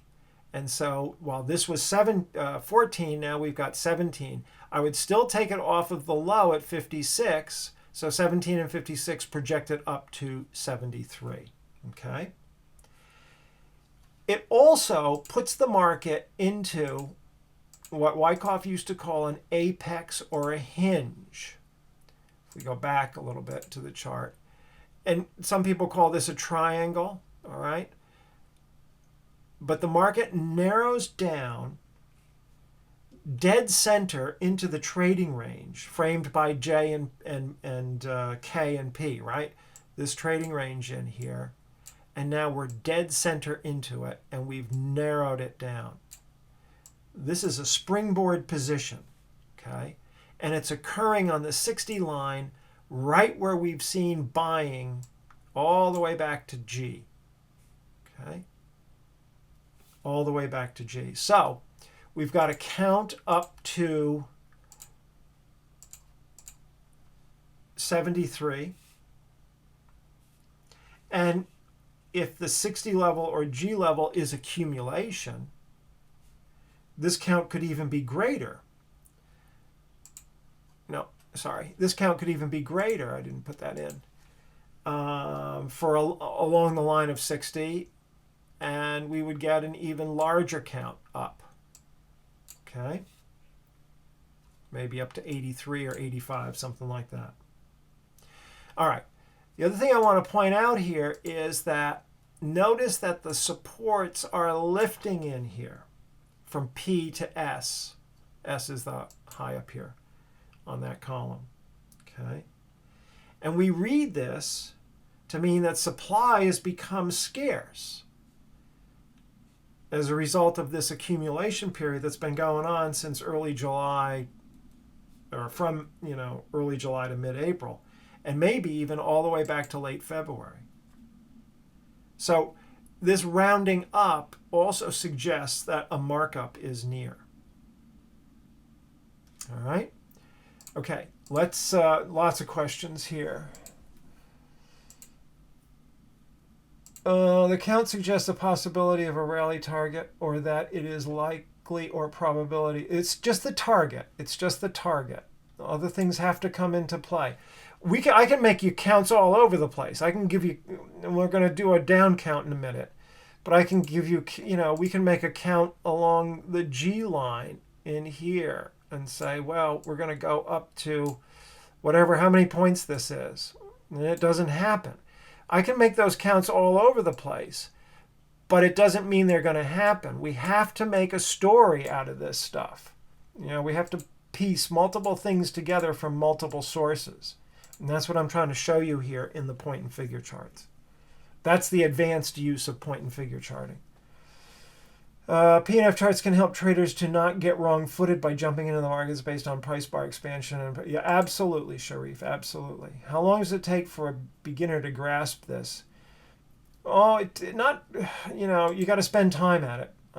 You have to spend time at it. It takes time. There's no question about it. You want to make a lot of money and be a successful trader. It's all skill-based. And this is the kind of skills that you need to have. I guarantee you that this kind of an approach is going to be hands down a whole lot better than looking at a couple of indicators and reading a textbook that somebody wrote on when the indicator does this you can buy, or when the indicator does that you can sell. That's not really in my book. That's not really trading. Count projections are based off of support and resistance areas. Yes, and testing areas. So when it was talking about projections from accumulation and distribution, it was always taken from point and figure charts. Yes, that's right, Lars. When he talked about that, it was always from point and figure charts. would I think of IKQ as a creek? Yes, definitely. For those in the Wyckoff, looking at the Wyckoff playbook, this would be the creek of supply in here. And you can see we have a jump across the creek and a back up to the edge of the creek. Okay. Would it be right to say that the primary use of a point and figure is the structure and the secondary use is the count? Yeah, I would think I would subscribe to that, Krishnan. Absolutely. Because we're always looking at structure first, and then the count is really secondary. But you'll see this is unbelievably accurate when it's done properly. Steve says this is very good. I'm glad you like this. I'm hoping you guys get something out of it. I put a lot into this. And I know, it's you're sort of drinking out of a fire hose in a way because I'm giving you a lot of information.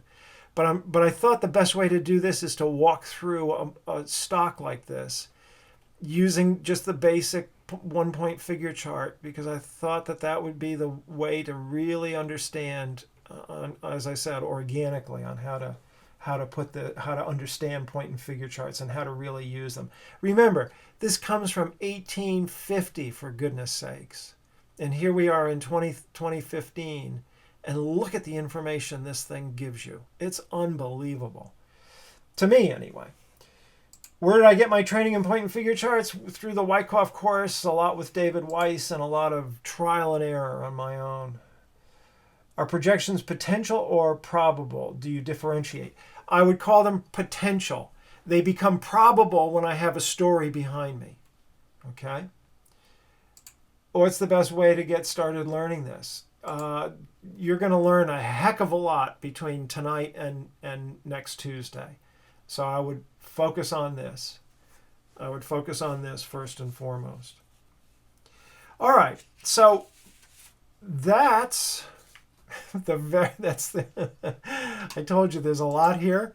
So that's part 1 of Apple. All right. Let's do part 2, and then we'll take a 5 or 10 minute break. Okay. And I'll feed the dog, and everybody can go to the bathroom or do whatever they have to do. Okay. So I want to get back to the situation. At N and O, you might be thinking, well, look, at N and O, we're in a downtrend, for goodness sakes.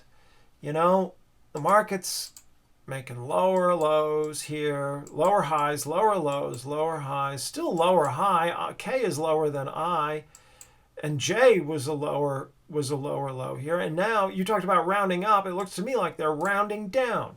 Okay, I'm getting lower tops here from K to M to N to O. And there's also a count, for God's sakes. If I look at it carefully, I got this count at resistance in here from the O line. We can go back to, what is this? 1, 2, 3, 4, 5, 6, 7, 8, 9, 10, 11, 12, 13, 14, 15, 18 points all the way to here. And gee whiz, even more, I can add another dozen if we go all the way out to F.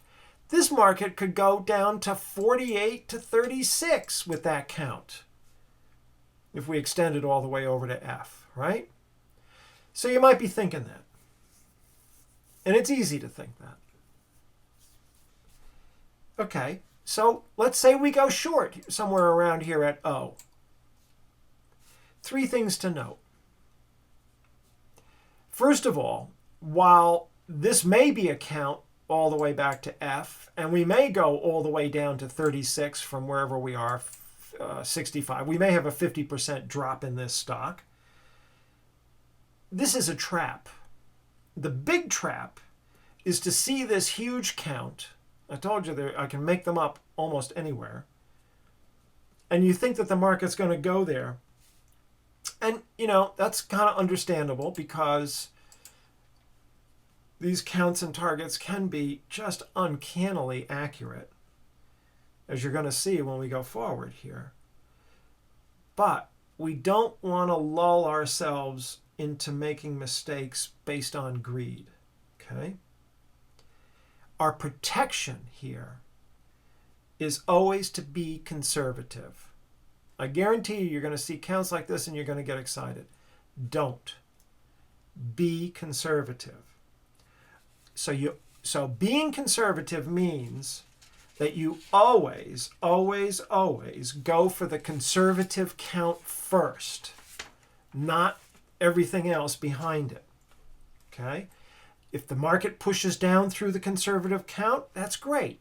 That's great. Then you go for the next phase. We break these up into phases, and next week I'm going to show you how to break them up into phases. Show you exactly how to do it. Okay?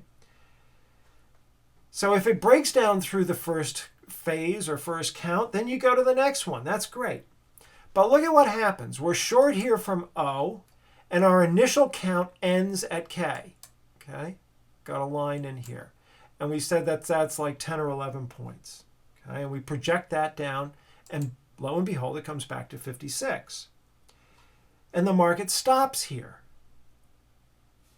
So, and then starts to rally, and it goes beyond the halfway point. So that immediately tells you you don't want to overstay your short position. Now you want to get out. Okay, and we've got a rally up to Q, which is beyond the halfway point from K to P, right? Or actually from O to P, excuse me.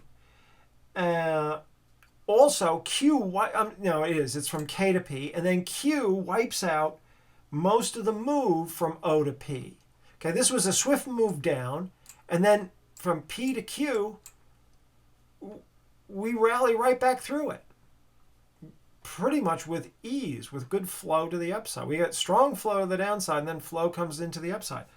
So this market is acting stronger than you would want if you're short. Okay?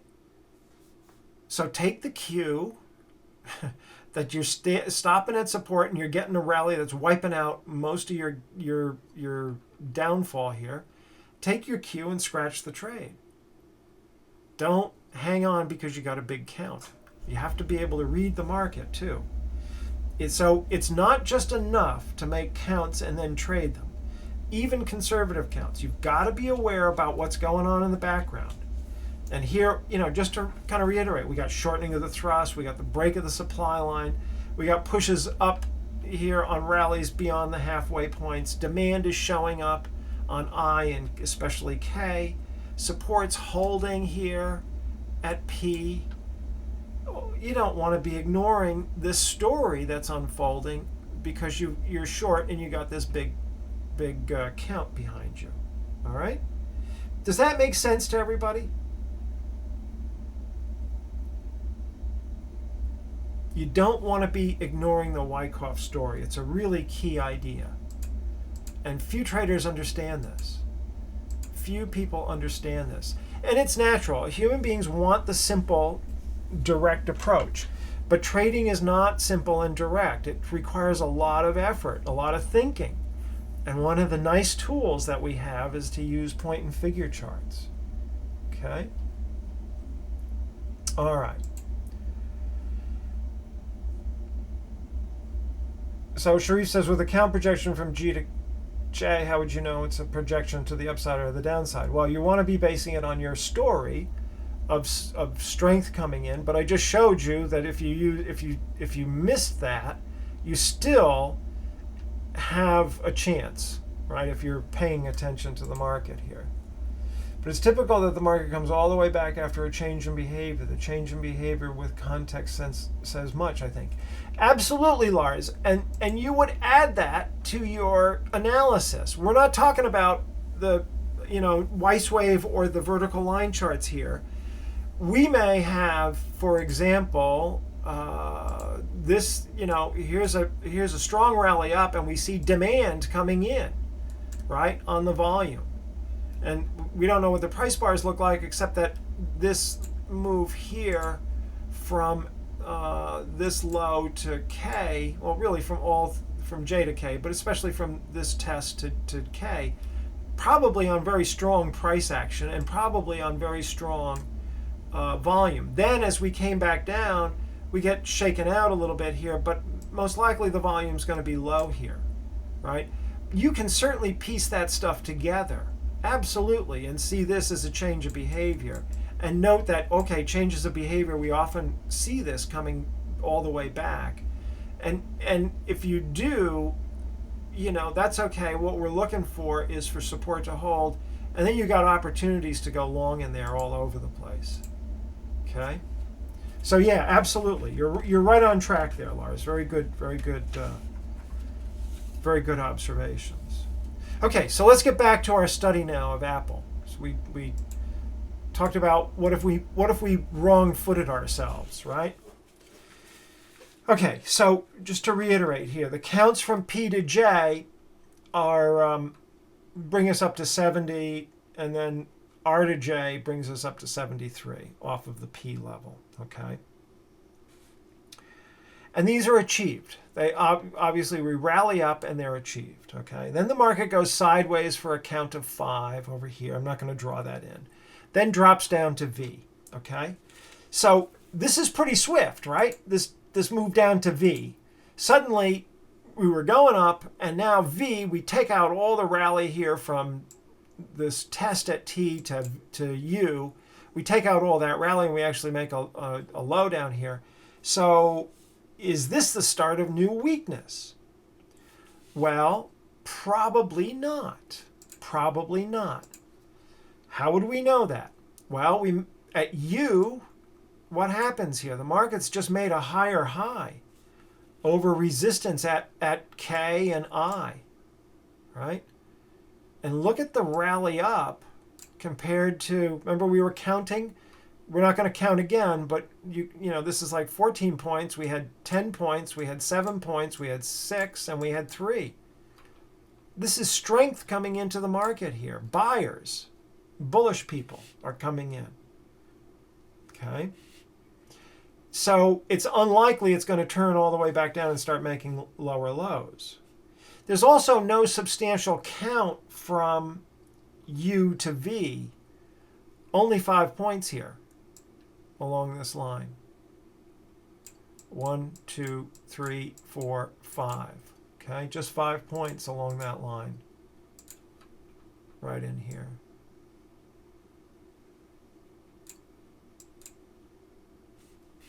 So we'd need at least a count of 17 to take us all the way back down to P.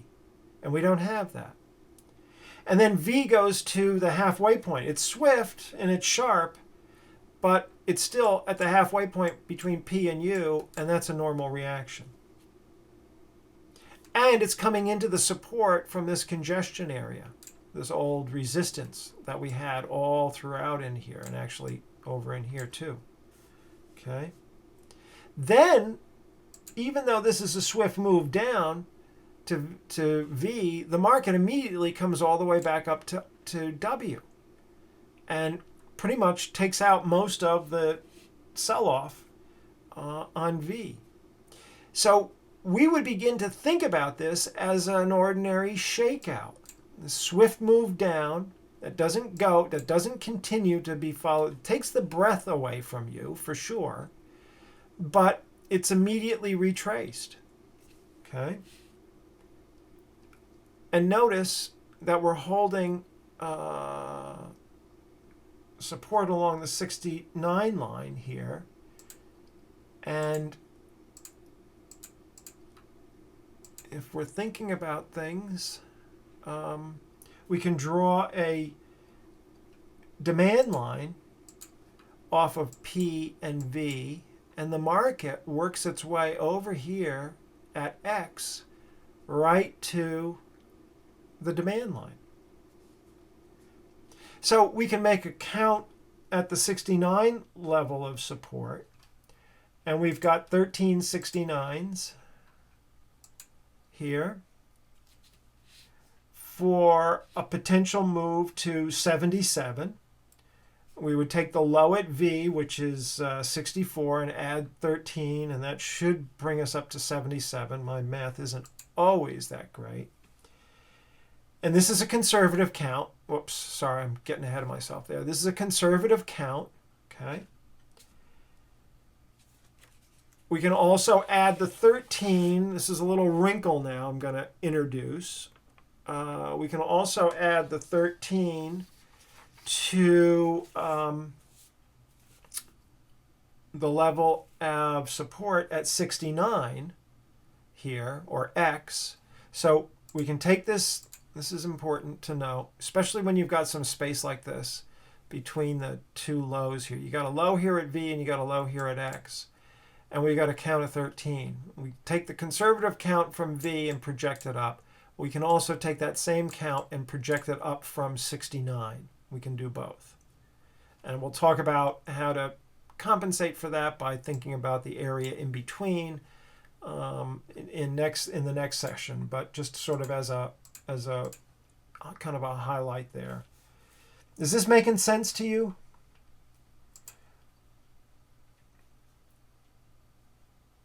Was there going to be a break? Yeah, I'm going to take a break in a moment.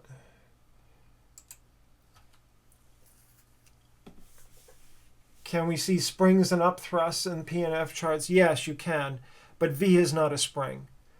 I'll show you. Well, you'll see a spring, I think, a little bit later on in this. Okay. So now we can go back to we can also go back to our initial count from R to J. All right. Oh, the other point here, where am I now in my charts? Oh, I'm way behind here. Sorry. So we're also in another apex here. We're also on the hinge, right? Where we have a trading range between U and V, and we're dead set in the middle of it, and we can narrow that down into like a triangle or a hinge or an apex, and we can make our projections. So as I said before, sorry, I got lost in the charts here. We can take that count here of how many did we say it was? 13, I think, and we can go. No, it's more than that. Let's count it. 1, 2, 3, 4, 5, 6, 7, 8, 9, 10, 11, 12, 13. It is 13. So we can add it to 64. That brings us to 77. And we can add it to 69. And that brings us up to what? 82 or 83, right? 69 and 13 brings us to 82. Okay. Now we can also go back to R and J. Let me catch up to my yeah, here we go. And we can say, remember we said demand looks like it's coming in at G, and we get support here, and we get support at L. So we can extend this out. And when we do, this adds additional figures to our count. And lo and behold, that brings us up to 82 as well. All right. So we can start to see, and we're going to talk more about this next session, that counts can confirm other counts. And when they do, they also give us an indication as to timing. But we're going to talk about more about that next time. All right. Just wanted to introduce to you this idea of a charting system that was developed back in 1850 and is nailing Apple last year or 2 years ago, a year and a half ago. Okay, and then as we come to Y, right, we're still on this support line, demand line. We've got a count of 9 figures along the 74 line, and we're at support here at U as well. I didn't draw this in because it's getting complicated, but we can extend U across, and we're at support. We got all kinds of support going on here. And we're in a small hinge or apex. So we can add the 9 figures to the low at 73, which is at Y here. And we have yet another confirmation to 82. Isn't that amazing? This is not unusual, by the way. So you can see how the old charting developed back in the 18th has some remarkable application, all right, to today's markets. And I picked Apple on purpose, not because I thought this would give us, the best way to look at the point and figure chart. I picked Apple because I thought it was a good challenge. I hadn't charted out Apple on a point. I haven't traded this in a long time. I haven't looked at it in a long time, and I wanted to see, I wanted to put, this old style of point and figure charting up against what I can consider to be one of the top modern stocks of the 21st century, at least the early part.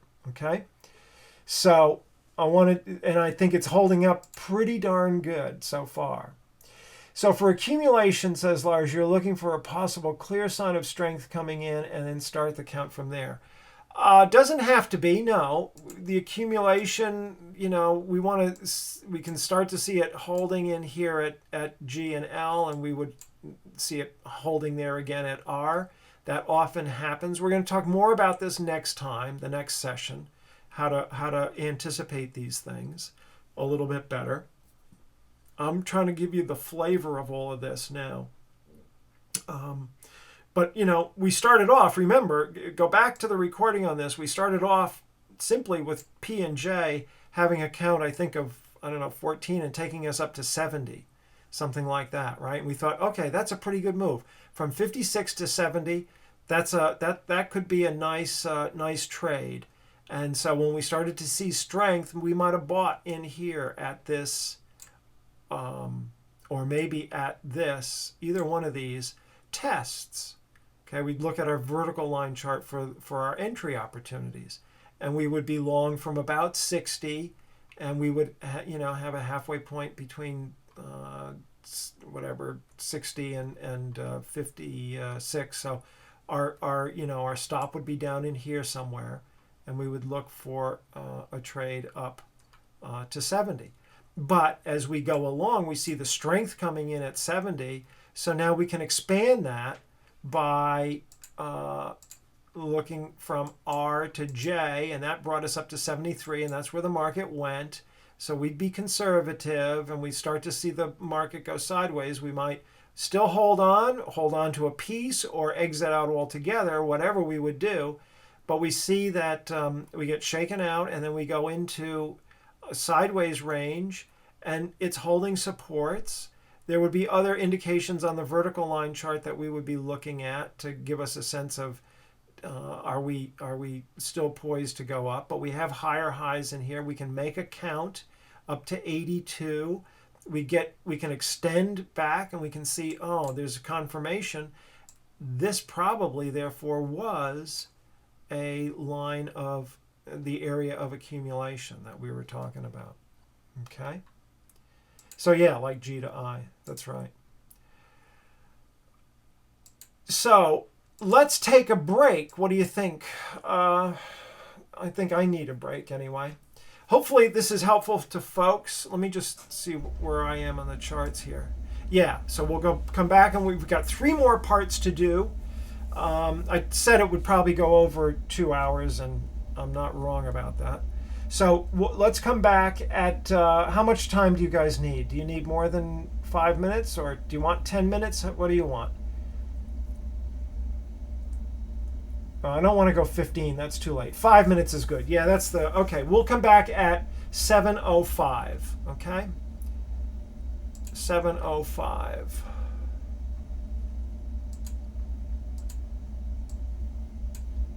And I'll put this on pause.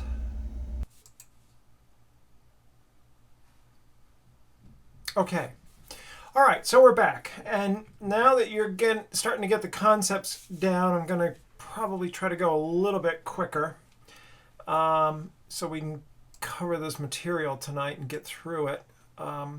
Okay, so if you remember, I'll just go back quickly. We rally up to 82 here, right? Everybody can see that, I'm sure. So we rally up to 82. So let's see what happens after that. So here we are at 82. There's the rally to 82. Okay. And now I mark it as Z here. And after we rally up to 82 at Z there, the market starts to go sideways. Okay. And then it goes sideways for a little bit, then it falls to AA, taking out the supply line. I'm sorry, the demand line. That's the green line here, okay? And exceeding the halfway point from Y to Z. You can see that it's pushed down below that, okay? So at this point, we have to say to ourselves, we're either going to have a larger reaction. And remember now, we've gone from a low of what, 56 or 55 all the way up to 82. So that's a 25-point run. That's been pretty good. So not a surprise to get a larger reaction, is it? All right. So we have to say to ourselves, we're either going to get a larger reaction, which is not really a surprise, or we're going to get a downtrend, possibly a new downtrend. All right. So we've got to be aware of that. And we get a rally up to BB and we put in a lower high. And then the market goes sideways. So either the larger reaction or a new downtrend, one of the two is going to happen. All right. And BB tends to confirm that. So at BB along the 80 line, we can make a count. We've got 11 80s. Right, this is 82, 81, 80. We've got 11 across here for a projected target of 71. And that's all the count we have at this point. Could we go larger? Yeah. If this initial count comes down to 71, doesn't stop there as it does, we can make a larger count. Right? We can do this. And then that would project to something different. But as I said, what protects us in this is taking the conservative count first. The conservative count's going to be the smaller count first. All right? And we'll refine how we take counts in the next session on the count guide. Bob Evans did a remarkable job in creating the count guide. And you'll find that that's a very valuable tool. Combining this kind of information that I'm giving you tonight on the fundamentals and then refining it with the count guide, you should be good to go in terms of point and figure charts. All right. Okay, so now the rally up to DD suggests what? It suggests that supply may not be dominant, or at least demand is still present. Right? We come down swiftly here to... It comes down swiftly to 71, and then it rallies back up almost just as swiftly, taking out all of those lows, taking out all that swift move down. Okay, so demand hasn't gone away; it's still there. It's still strong, and it goes more than halfway from BB to CC. Okay, from this leg to this leg. That was 9 points. So we should have stopped at 4 or 5 points, but it goes up to 7 points, okay? And then the market settles into a 4-point wide sideways move for the next 3 months.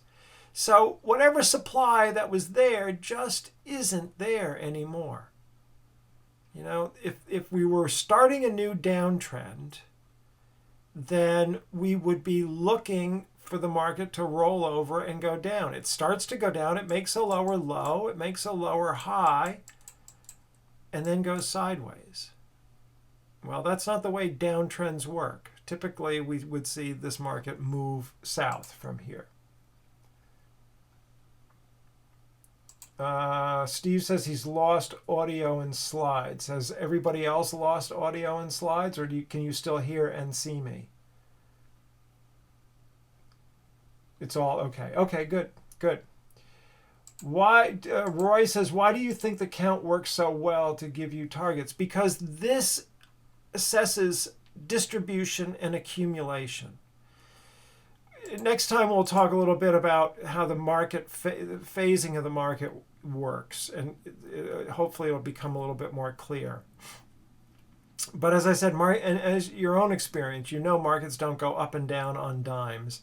They will go sideways for periods of time. Congestion areas are typically areas of accumulation or distribution. And it's the point and figure count that is so bloody accurate in estimating what the move out of these congestion areas is likely to be. Okay? Would it not be adequate to think that sideways could be cause for a potential down move? Well, you could consider it that way, except that we are just going sideways in here for all that time. And we're sitting on top of support from the first move off the lows here at V. So if we were to extend this line over like this, we're on top of support there. Okay? So there it is. There's that line right there. And we've now necked down into another apex position. All right? Another hinge. So we can take a count along the 75 line from EE to CC, conservative, right? And it's 12 points. And we can project that up off of 71.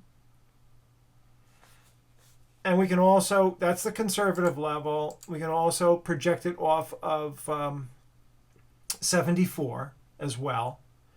There's a couple of points difference there. So we get a projected target of 83 to 85. And we can see that at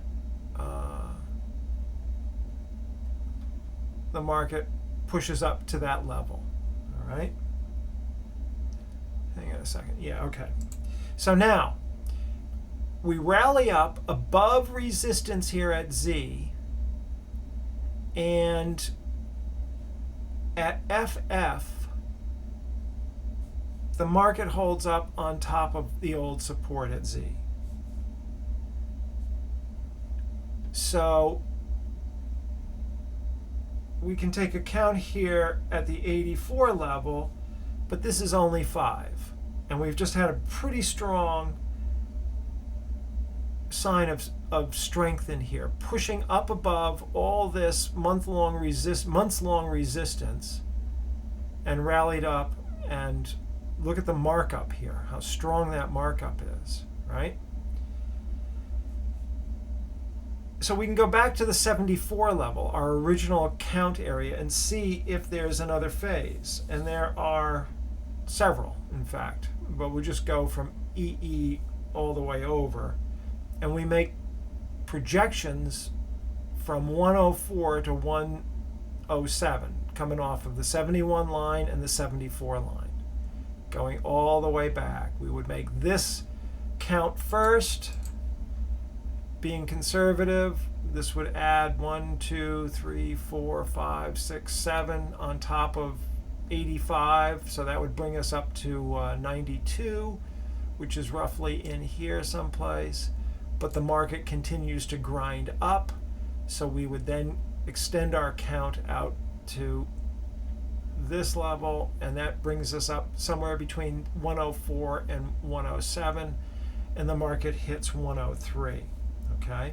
If the market continued to go higher, we would extend it even further out to here, and you could even make the case that you could extend it out here if the market continued to go up. Right? That's how we use this point and figure count on a very conservative basis. Okay. Okay. Would it not be? Oh, I did that already. One could see the area from Z to DD as rounding over, especially after the move to CC. From Z to DD as rounding over, especially after the move to CC. Yep, you could. And you would then take your first count from here Okay. Well, okay, let's back this off. So let's say you saw this DD, that you ignored this strong move up, and you said, I'm going to ignore that because I've got rounding over and I got a push down, and we're going to ignore the fact that we just bopped right back up again. All right, and I've got a count here along this line of 1, 2, 3, 4, 5, 6, 7, 8. Okay, and I'd project it from this level, which is 1, 2, 3, 4. 1, 2, 3, 4, 5, 6, 7, 8 down here. Okay, so here's my count and my projection.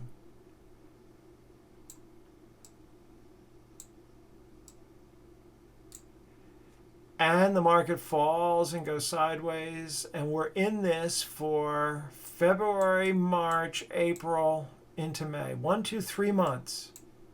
Maybe 3.5 months. And I'm going nowhere.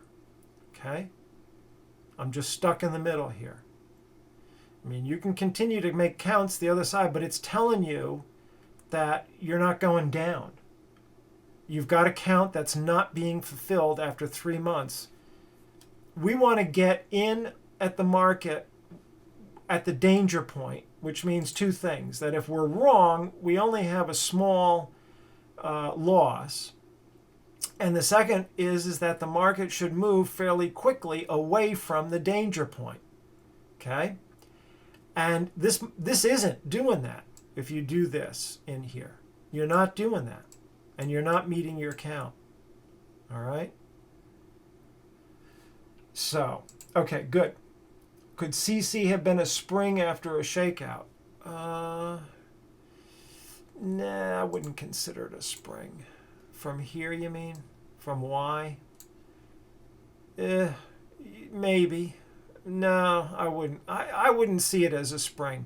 I like springs to be very obvious. That, to me, I'm struggling to find the spring there, so I would say no, Ted. I would say no.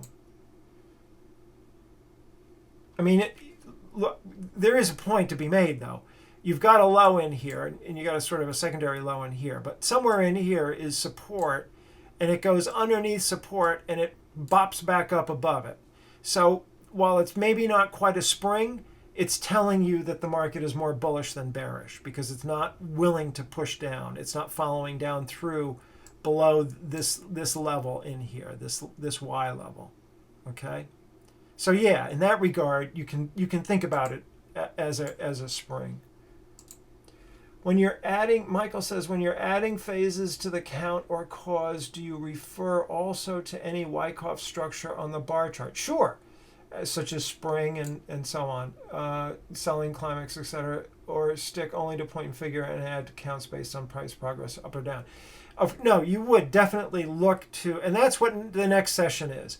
What I wanted to go through in this session is the fundamentals of using, well, really, it's more than fundamentals, but the main principles, the major principles of using point and figure charts, just off of the point and figure charts alone. I didn't want to complicate it with vertical line charts. I'll complicate it next time, okay, the next session. Is this chart built on daily ranges? It has nothing to do with time, Larry. It has nothing to do with time. It's built off of 60-minute highs and lows. Okay?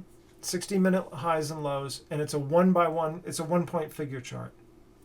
Okay, so you can see that the market grinds up to 103. We didn't quite get to 104, 107, but that's not bad, right? So it's a grinding market, which suggests that buying is there, but it's not as strong as, we don't have really strong flow like we do from EE on up here. We've got a grind. So that's not bad. Okay, so let's go on here. So we reach 103, which is right here, right there. And then price flattens out at A, right?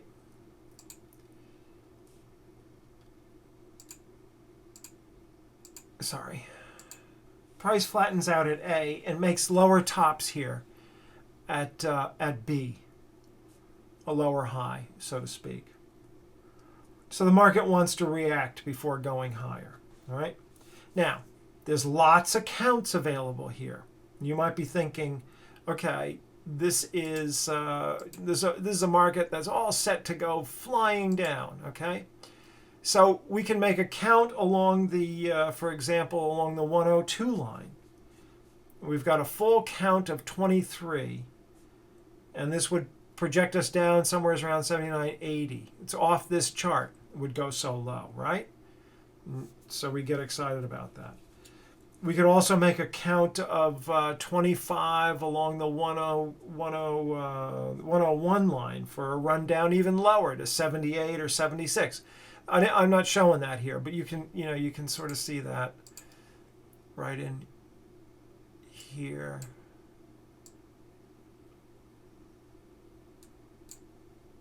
I forget if 101 is there, or maybe it's over here. You can make all these counts, right? And you can build up pretty strong indications that, this thing is gonna. But do these large counts make any sense? Think about it for a second. Does this large count really make sense? Look, the market's in like a 6 or 7 point range in here. From 96, 97 on the low to 103. And it's going this way for 3 months. I don't see any sign of weakness. No major break or any upthrust in here. And coming into this trading range, the market was grinding up. There's no preliminary supply. There's no selling going on in here. It's just eating through whatever supply exists. All right? And it's holding gains for several months. So large counts don't come into play here. Right? They don't make any sense to make a large count here. All right? No, yeah, Lars says there's no change in behavior to the downside or other kind of weakness. That's right. And can't you see it here in the point and figure chart? This is beautiful. We just are holding gains in here so nicely. So big counts like I just showed you here off of the 102 or 101 line doesn't make any sense. Okay? All right. So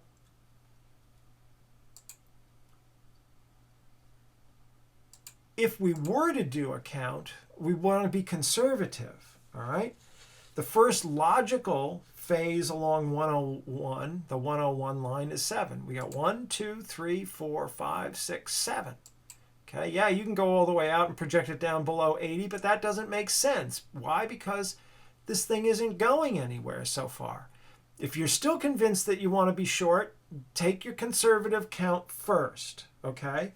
This brings us down to around 96, 94 target, depending on, if we do it off of here, it's going to be 94. And if we do it off of the A level, it's going to be 97. We want to be conservative, so we do it off of the A level first until the market tells us we can be a little more liberal, okay? But what happens? The market finds support at 96, and it hits it 3 times here at C, right? So, okay, we were short. We had a small little trade. And 3 times down here at C, the market holds. We check our vertical line chart now to see if we have a spring, which I think we probably did at this point. Okay. The market dipping under 97 support and then rallies up here. And then has a test at D. Springs in an uptrend. A spring is nothing more than coming to support. Here's the support level here at 97. Going underneath of it and then not following through to the downside, but instead coming back up again. And sometimes they test. After you see a rally up, it comes back and tests that spring with a small volume, narrow range kind of pullback, and that's what we're seeing here. We can see it on the point and figure chart because it only went back 1 point before it started to rally up. Okay, So springs in an uptrend are always a high value trade. It's something we always want to be looking for. So we can either buy the spring or we can buy the test of the spring. We can either buy it at C or we can buy it at D, right? And then the question is, how far can it go? Well, let's take a count. So if we took the spring outright, our initial count will be along the 96 line, right? And there's 21 figures, there's 21 96s here, right? And so 21 plus 96 brings us up to 117.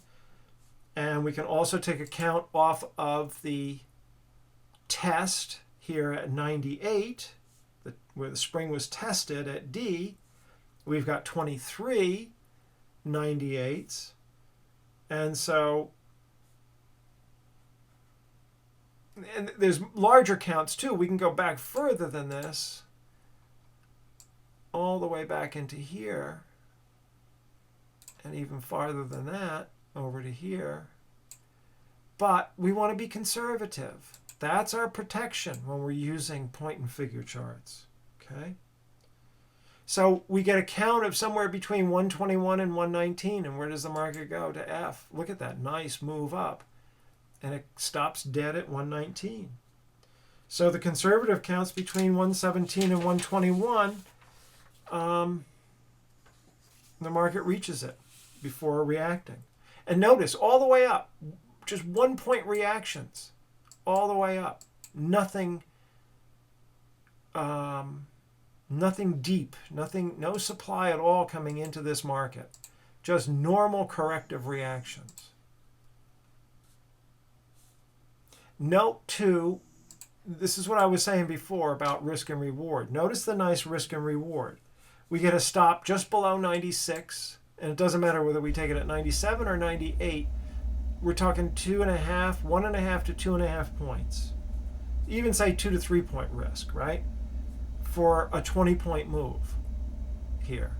So the ratio there is 1 to 10. That's what we look for. This is also a good example of Wyckoff's basic idea of playing near the danger point, because we're at support, and in this case we've got a good count behind it. And so if it didn't work out for us, we're only going to lose 2 points, 3 points maybe. But we've got that opportunity to pick up somewhere between, 17 and 20 points on a trade like this. Now, also, here's another interesting thing about this that I like the point and figure chart especially for. And that is that although we try to buy in or sell against the danger point, there are times when Wyckoff would have taken a break of resistance. A and B is resistance here, right? Buying the break. And this is when we would do it. This is the least preferred because we're far away from the danger point if we're buying a breakout. But in this case, it's a good play. Why? Because we've got a large conservative count and good sign of strength on the rally here from C up to E. Okay, so a breakout here, usually the least favorable entry, because it's far from the danger point. It happens to be a good trade. And so our stop would be, in classic Wyckoff terms, a little bit below the halfway point between E and C here, somewhere down in here. Okay, and if we bought down closer to the danger point, this would be a wonderful spot to add on to. So let me just kind of rephrase all of this or paraphrase all of this.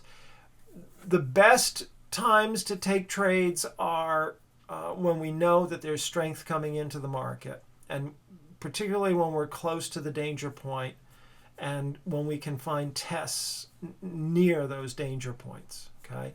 And the danger point here is the 96 level, and the test is at the 98 level. So if this trade fails, we're not taking a bath, so to speak, okay?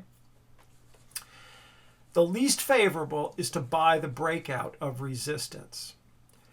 So, and you know, people always say, yeah, that's always the least favorable. But when would Wyckoff take a trade? When would he take a break of resistance? He'd take a break of resistance when there was a strong sign of strength behind it and a large count on the figure count, so that taking the break made sense. Okay, I hope everybody understands that. There was earnings there. Yeah, I'm not surprised. I'm not surprised. Or, you know, news is just, it's always reflected in the charts. 90% of the time, it's always reflected in the charts. I never really think too hard about news and stuff, earnings and all of that. I'm aware of it, but you know, if I were looking at this and knowing that earnings are coming out in this area, I would be thinking to myself, boy, the earnings are probably going to be good. And that's kind of what happened. Any questions on this so far?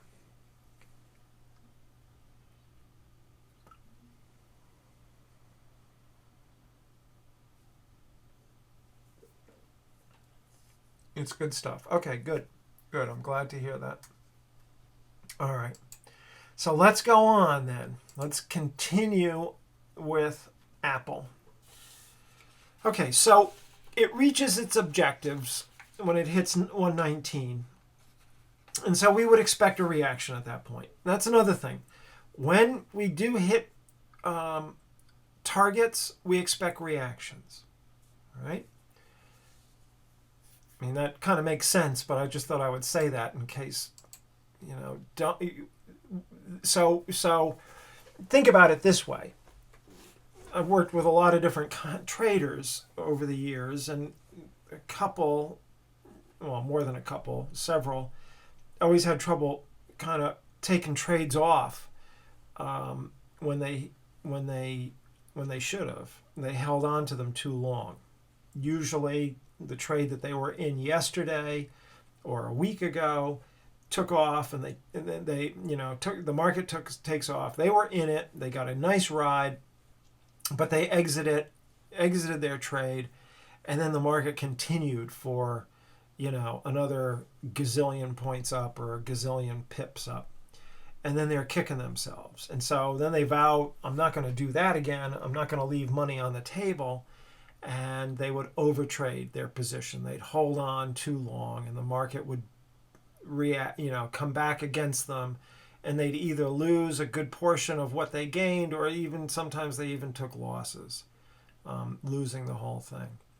So it's another area where point and figure charts are really helpful, because that will help the trader who has that difficulty of not wanting to leave money on the table.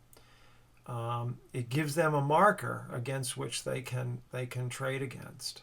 And when it hits that point, they can say to themselves, okay, fine, I'm not worried about leaving money on the table, because there's, you know, most likely there's no money left on the table here.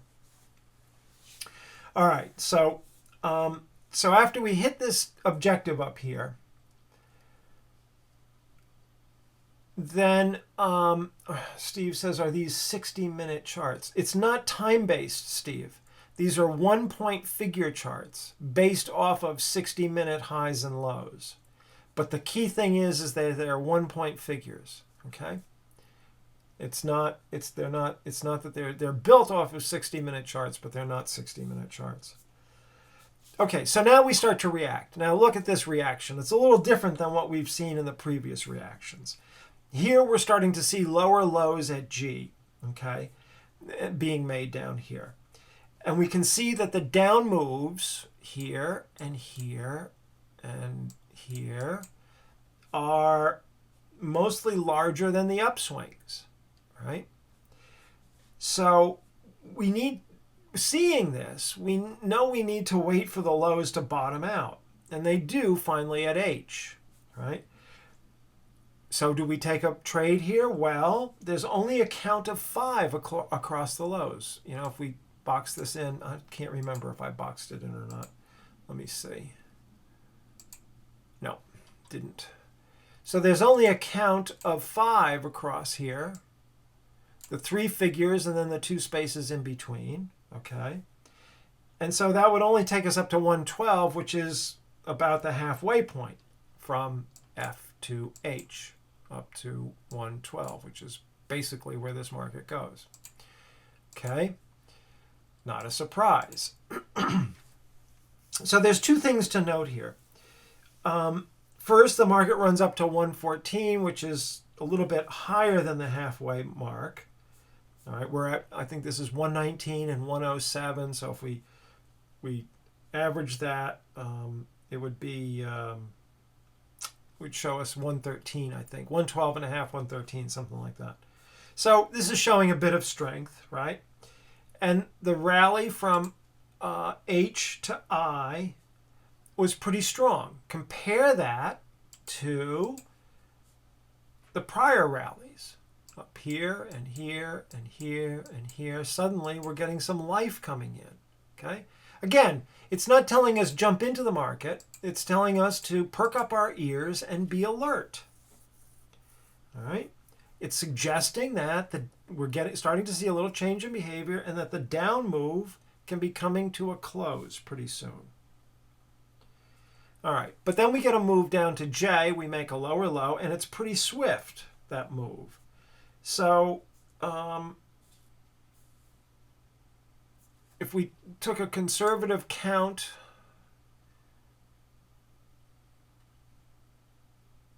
across the 113 line, let me see what I'm talking about here. We had 4 113s. Okay, here.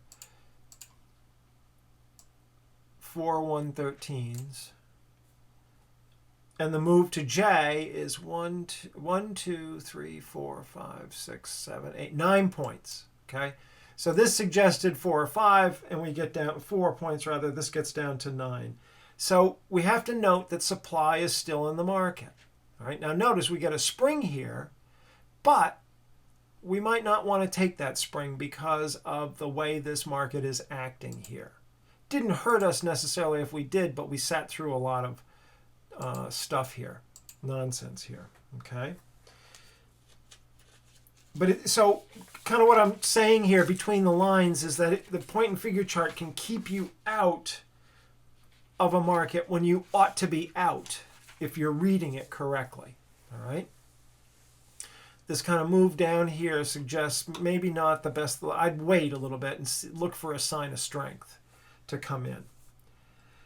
Kind of wait for further developments.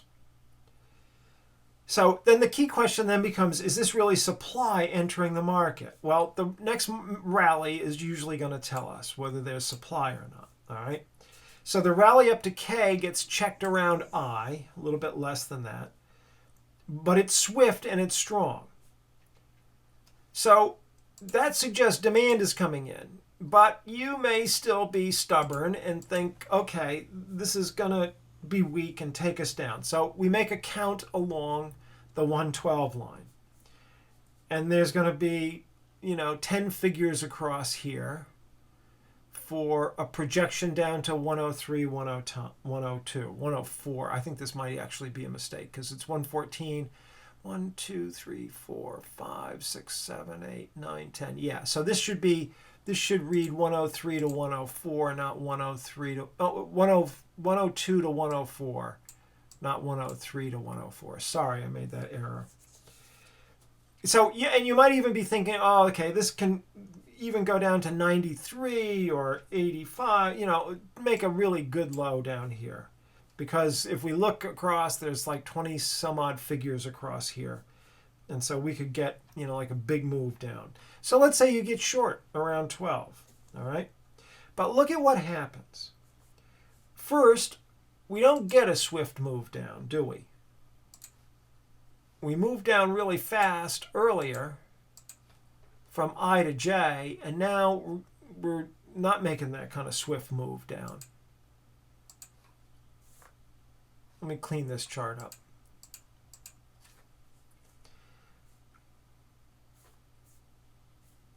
And then it's much more choppy. We don't get that swift, from I to J is a good standard, and from K to L, once I clean up the chart, you can kind of see it's just not doing it for us, right?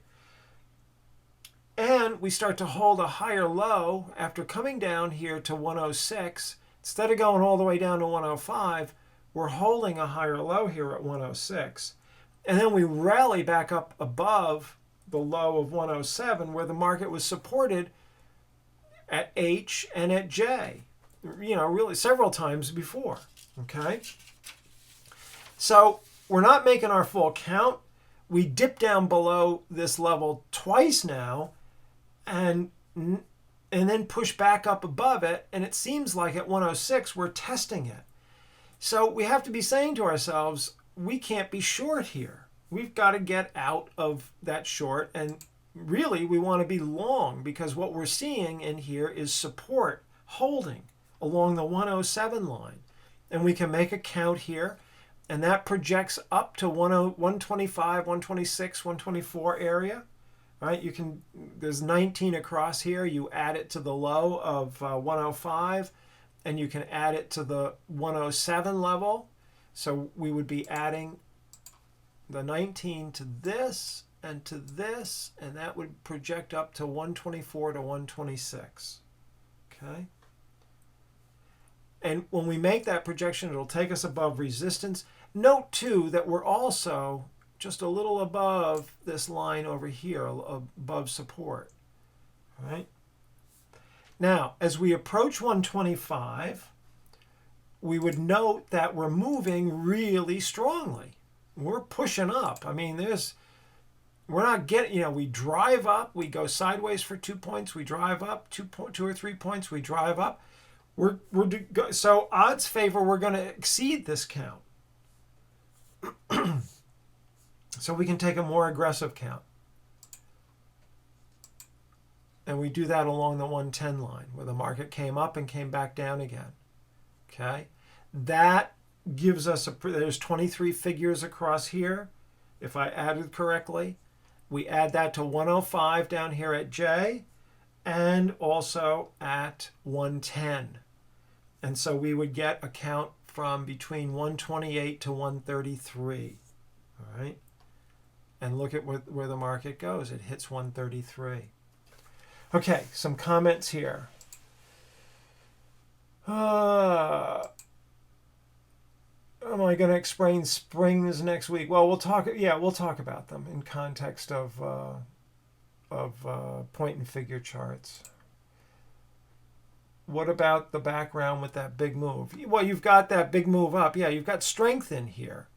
And we're coming off of this low here was around 97 or so. We go up to, well, we know what it is. It's 97, 96. And so we go up 20 some odd points here. That was a nice move. So you would expect some back and fill here. And we started off at 56, I think, and now we're up almost 70 points, 60 points anyway, 63 points. That's quite a move. So you would expect some back and fill. I mean, that's natural. At the bottom of window, it says audio not connected. Does that mean it's recording without audio? No, that doesn't mean that. I've got audio connected. Don't worry. My God, if that happened, I'd be really upset. Would you call the change in behavior, or would you call I the change in behavior, or K? I would call I the change in behavior, and K confirms it. It's kind of, but from I to J still shows supply, but K is confirming that demand is really pushing hard here. Could this be an inverse head and shoulders? I don't know. I don't really think of those. I like how point and figure chart is also tool to confirm or disconfirm supply or demand, and also indicates obvious ease of movement or swift reverses. Yes, it does. It's wonderful that way. It's a lot to be said about this point and figure charting. All right, so the market hits 133. Let's see what happens next.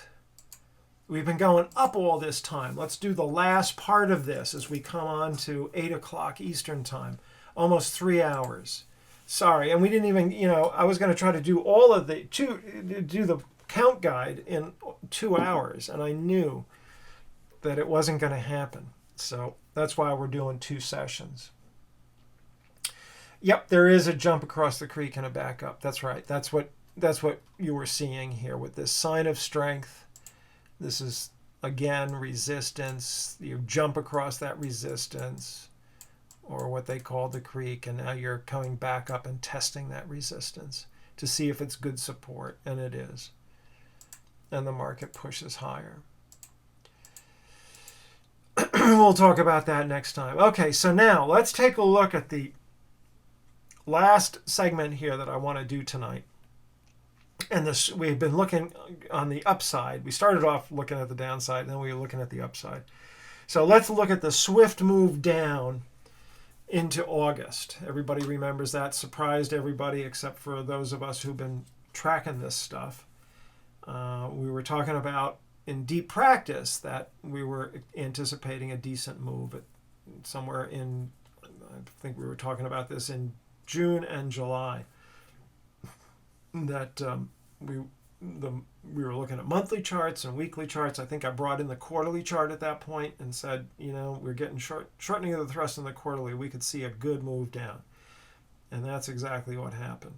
Okay, so let's take a look at this down move. So the market comes up to 133 at A. That's where we left the last set of charts off. Then it falls back 11 points to 122 at B. All right. Our last low was 106 down in here somewhere. And this is 133. So about 14 points is the halfway point, and this is still showing strength at B. Okay. The down moves are a little stronger than the up moves, but we're still overall seeing strength. Then we get a rally up. We start off strong, and then we pull back, still strong. We get demand coming in, then supply, and then demand. But we get kind of a lackluster rally here, and then we ramp up at C. This is suspicious, and then it just dies out. This is very suspicious. For those of you who follow Wyckoff, he talks about hypodermics. This looks like hypodermics right here. And you'll see in a minute that it looks like a swift move up that's kind of engineered, right? It comes up and then it doesn't go anywhere. It falls back immediately. We get a small pullback, 3 points, then it tries to rally up. This would be no demand in here, and then we get a swift move back down to D. Okay, and this down move suggests this is hypodermics, and there is still supply in this market. Swift move up followed by swift move down says buying is hollow. That's what hypodermics means. It's like Wyckoff talked about having a patient lying on the table who's ill, and they give him a shot of adrenaline or amphetamine, actually, and he bops up and does a jig on the operating table. That's what this is. The guy's very sick, but it's the false drug that gives him his life. So the buying really is what I would call hollow. Buyers couldn't sustain it. You get that swift move up. Why didn't it continue up higher? Well, because probably it was engineered, is the way Wyckoff would look at it. But let's say you see the market hold at a higher low, and you buy then on the test of, hang on here, buy on T here. You say, okay, well, the market comes down, it holds here, and I'm buying this test. Okay, I got support, all of that. You saw this as a change in behavior. All right, once again, there's definitely a wide count along the 125 line. There's 28 of those counts there. And if we push that off of the 122, we could see a count up to 150 to 153. But we want to be conservative. This is what protects us. And so we take the initial count, which runs from here to here, and that's 7 points. 1, 2, 3, 4, 5, 6, 7. And this gets exhausted at E. All right? So once again, our protection is in the conservative count. And so we stop at E. So now is it going to go higher? Well, it goes sideways, and then we get a test of E at this T here, and then we start down. So it's not strong. This count is not showing us strength. In fact, we're seeing resistance develop strength, not demand develop strength. The resistance along the 133 to 132 line at A and C and E, this stock is faltering up there and puts in a lower high at E. Okay, then gives the test at T, and your long trade now is in deep trouble. So you got to get out of there as the market turns back down. All right. So one of the things to note that not only does these conservative counts protect us, but typically the point and figure charts, if we're in tune with them and we don't get too psychologically distraught about stuff, they can help us exit gracefully when we use them properly. Okay? So the market then moves down, and from the test of 132 here, pretty swiftly again. That's a fairly swift move, right? And falls lower and makes a new low down here at F. That's not a good sign, okay? But let's say we see this here as a spring. The market rallies up sharply, so we say, oh, great, possibility of a spring. However, the rally dies where? Right at resistance. Remember I said in the very beginning, point and figure charts give us clear support and resistance. And it dies off right here. And then that swift rally up is just as swiftly retraced all the way back down. This is not a sign of strength, it's a sign of weakness. The buying was hollow here because of this, hollow here because of this, and very hollow here because of this. So here's our situation. We've gone sideways for 5.5 months. And typically, the longer we go sideways, the less likely the original trend is going to remain intact. Now again, I can't tell you that it's 4 months, 5.5 months, 15 minutes, an hour, 3 hours. It's just, you have to, this is discretionary trading, and you have to use good discretion. And so when we've been going sideways like we have, and after really it's several attempts, right? You got 1, 2, 3, 4, 5, 6, 7 attempts to go higher and fail each time you rally. So it's got to tell you something, right? It's telling you that, you're not, the buyers are not able to put it together. So, and every time the market's rallied up, it swiftly retraces. That's not a good sign either. That's a sign of distribution. It's a sign of supply. And then we make a lower low at 120, and the last rally, which should have been a spring, fails. I mean, it didn't quite fail because it hasn't gone through yet, but it's about to fail at this point. So supply is dominating the market, and we can see that just off of the point and figure chart. We don't even need a vertical line chart to tell us that. That's got to be our conclusion, okay? So we would want to look for a short trade in here if we're trading this market. So we make an initial conservative count along the 132 line, right? That's our conservative thing, level. And there's 18 132s. And that gives us a potential for a target of somewhere down here of 114 to 115. Okay? That's 132 or 133 minus the 18 would bring us to 114, 115. So we see the market does that, but it's unable to rally in here. It can't rally up.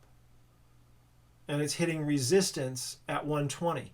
I don't think I drew this in, but we've seen this a number of times now where old support becomes resistance, right? So now we can extend, and now as the market starts turning down again here, we can look to see if there's a bigger count because we've just met this count. And so we can extend it out to C. And there are now 35 figures along, yeah, so now we get a total of 29 figures here along the 132 line, and that brings us down to 103, 104. Okay? But look at what the market's doing. It's making lower lows and lower highs down in here, and there's no indication it wants to rally. So what do? We turn to the point and figure chart again, and we can make a larger count. And we would do that off of the last rally here, where we came down sharply and then came back up again. And this was our last point of supply. Supply met demand right here. That's the last time it met demand in here. We can always see that on the point and figure chart, and then it started coming down. Okay, so we can get a count along the 120. That's the 127 line in here. We can get a count that brings us. This would be the next most conservative count after these two. And that brings us down to 92, 98. And that's exactly where this market stopped, to a dime. Okay, let's see some questions here. Can we use range and ticks to plot point and figures? I don't think so. I don't use those. Maybe you can, but it's not the way I've been taught to do it, so I don't know. Earnings again, says Larry. Yeah, so, if that's the case, Larry, then and this is a stock you trade or other stocks you see that respond to earnings this way, even if you can't yet figure out what the whether it's demand or supply, whether it's accumulation or distribution, you can create an option play in here. What do they call them? Straddles or strangles? I forget which, but doesn't really matter which direction it goes as long as it goes into a direction. Straddles. So you can do something like that. You can see how powerful this can be for you. All right. You can get a sense of how to price those straddles by this kind of analysis. Is hypodermic up move always reverse very quickly? Yes, it is, always. So where does point and figure say Apple is going? I didn't do that analysis yet, but there's larger counts. I think there's other counts up. We can look at that next time. So anyway, that's my that's what I wanted to cover tonight. So we've seen that point and figure charts help us understand supply and demand, that support and resistance becomes really, really clear, that these counts can be uncannily accurate, that conservative is always best. It's always going to be our friend in this when we're using point and figure charts. And when we're wrong, we can often get out gracefully. Unless we just totally are ignoring everything and just taking kind of wacky trades. I'm not talking that, but I'm talking about trades that you're using the point and figure chart to make and they turn out not to be correct. You usually can get out at a scratch or a small loss. Even though this thing is over 150 years old, you can see the value in it. It's really, I consider it a very valuable tool in the trader's toolkit. So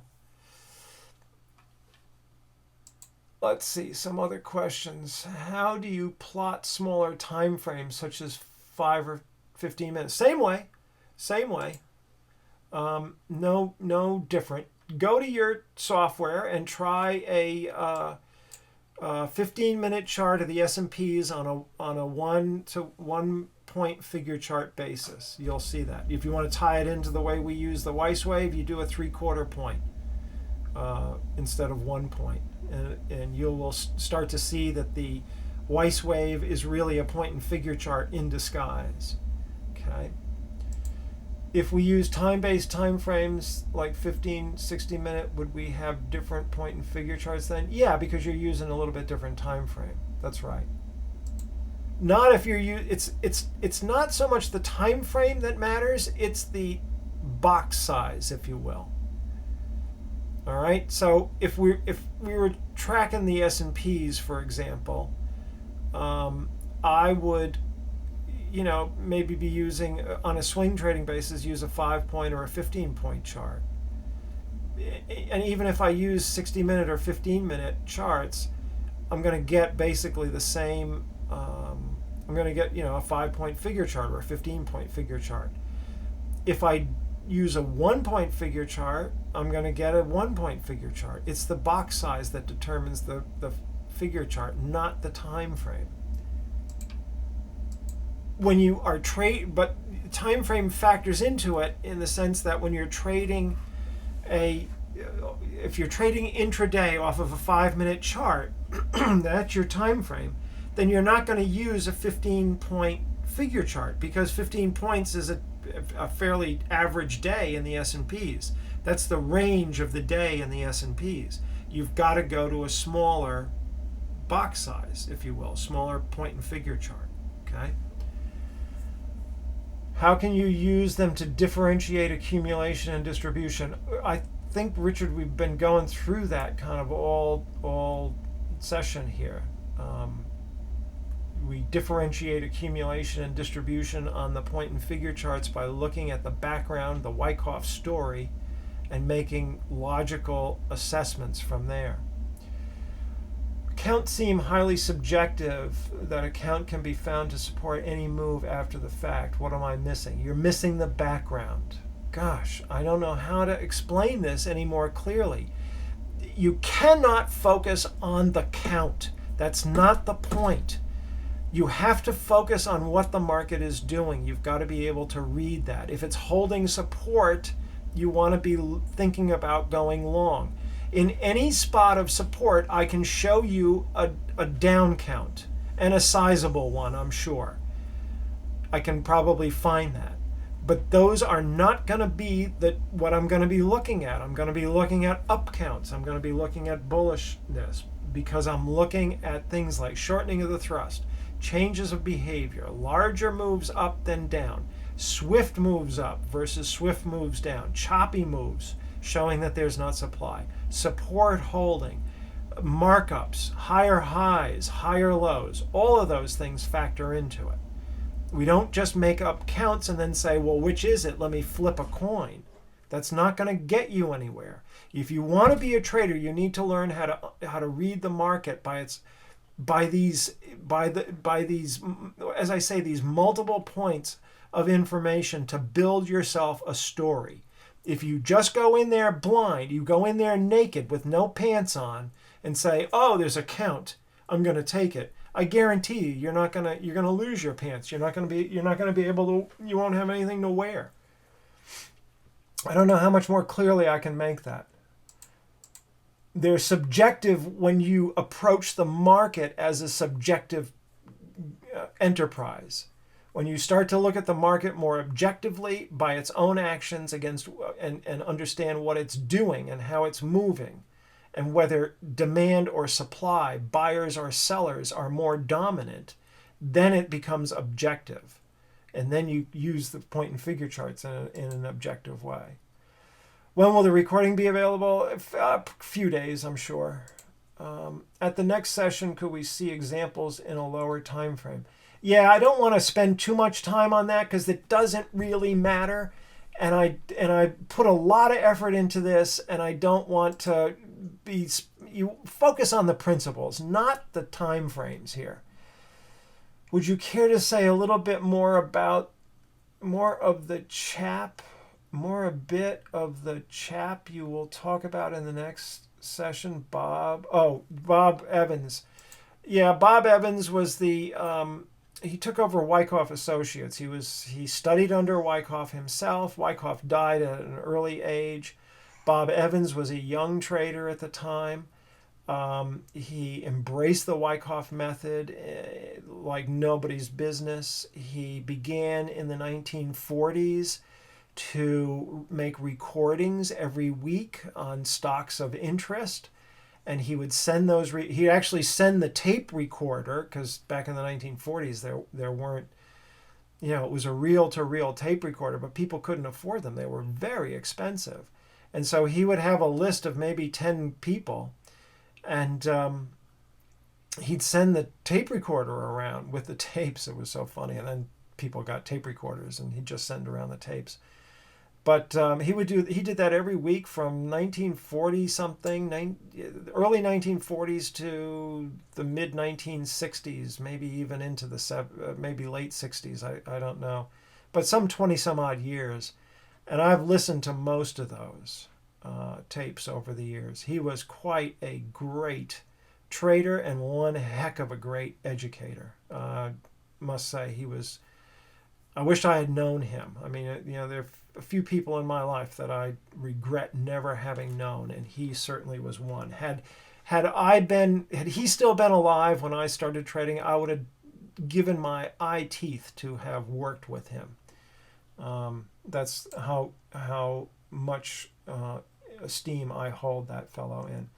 Okay, besides a 1.1 box, what other sizes do you use? It depends on the market. Sometimes you'll see in the Wyckoff literature 1x3, 3-point figure charts and 5-point figure charts. I never found the larger ones all that helpful for stocks, unless I'm trading like Google or PCLN, something like that. That's a high price stock. Then you need to use a larger box size, and you certainly do for the swings and the S&Ps. Do you want point and figure to mirror the bar chart? No, I want it to tell me information that the bar chart doesn't tell me. And we've gone through all of that tonight in this Apple. So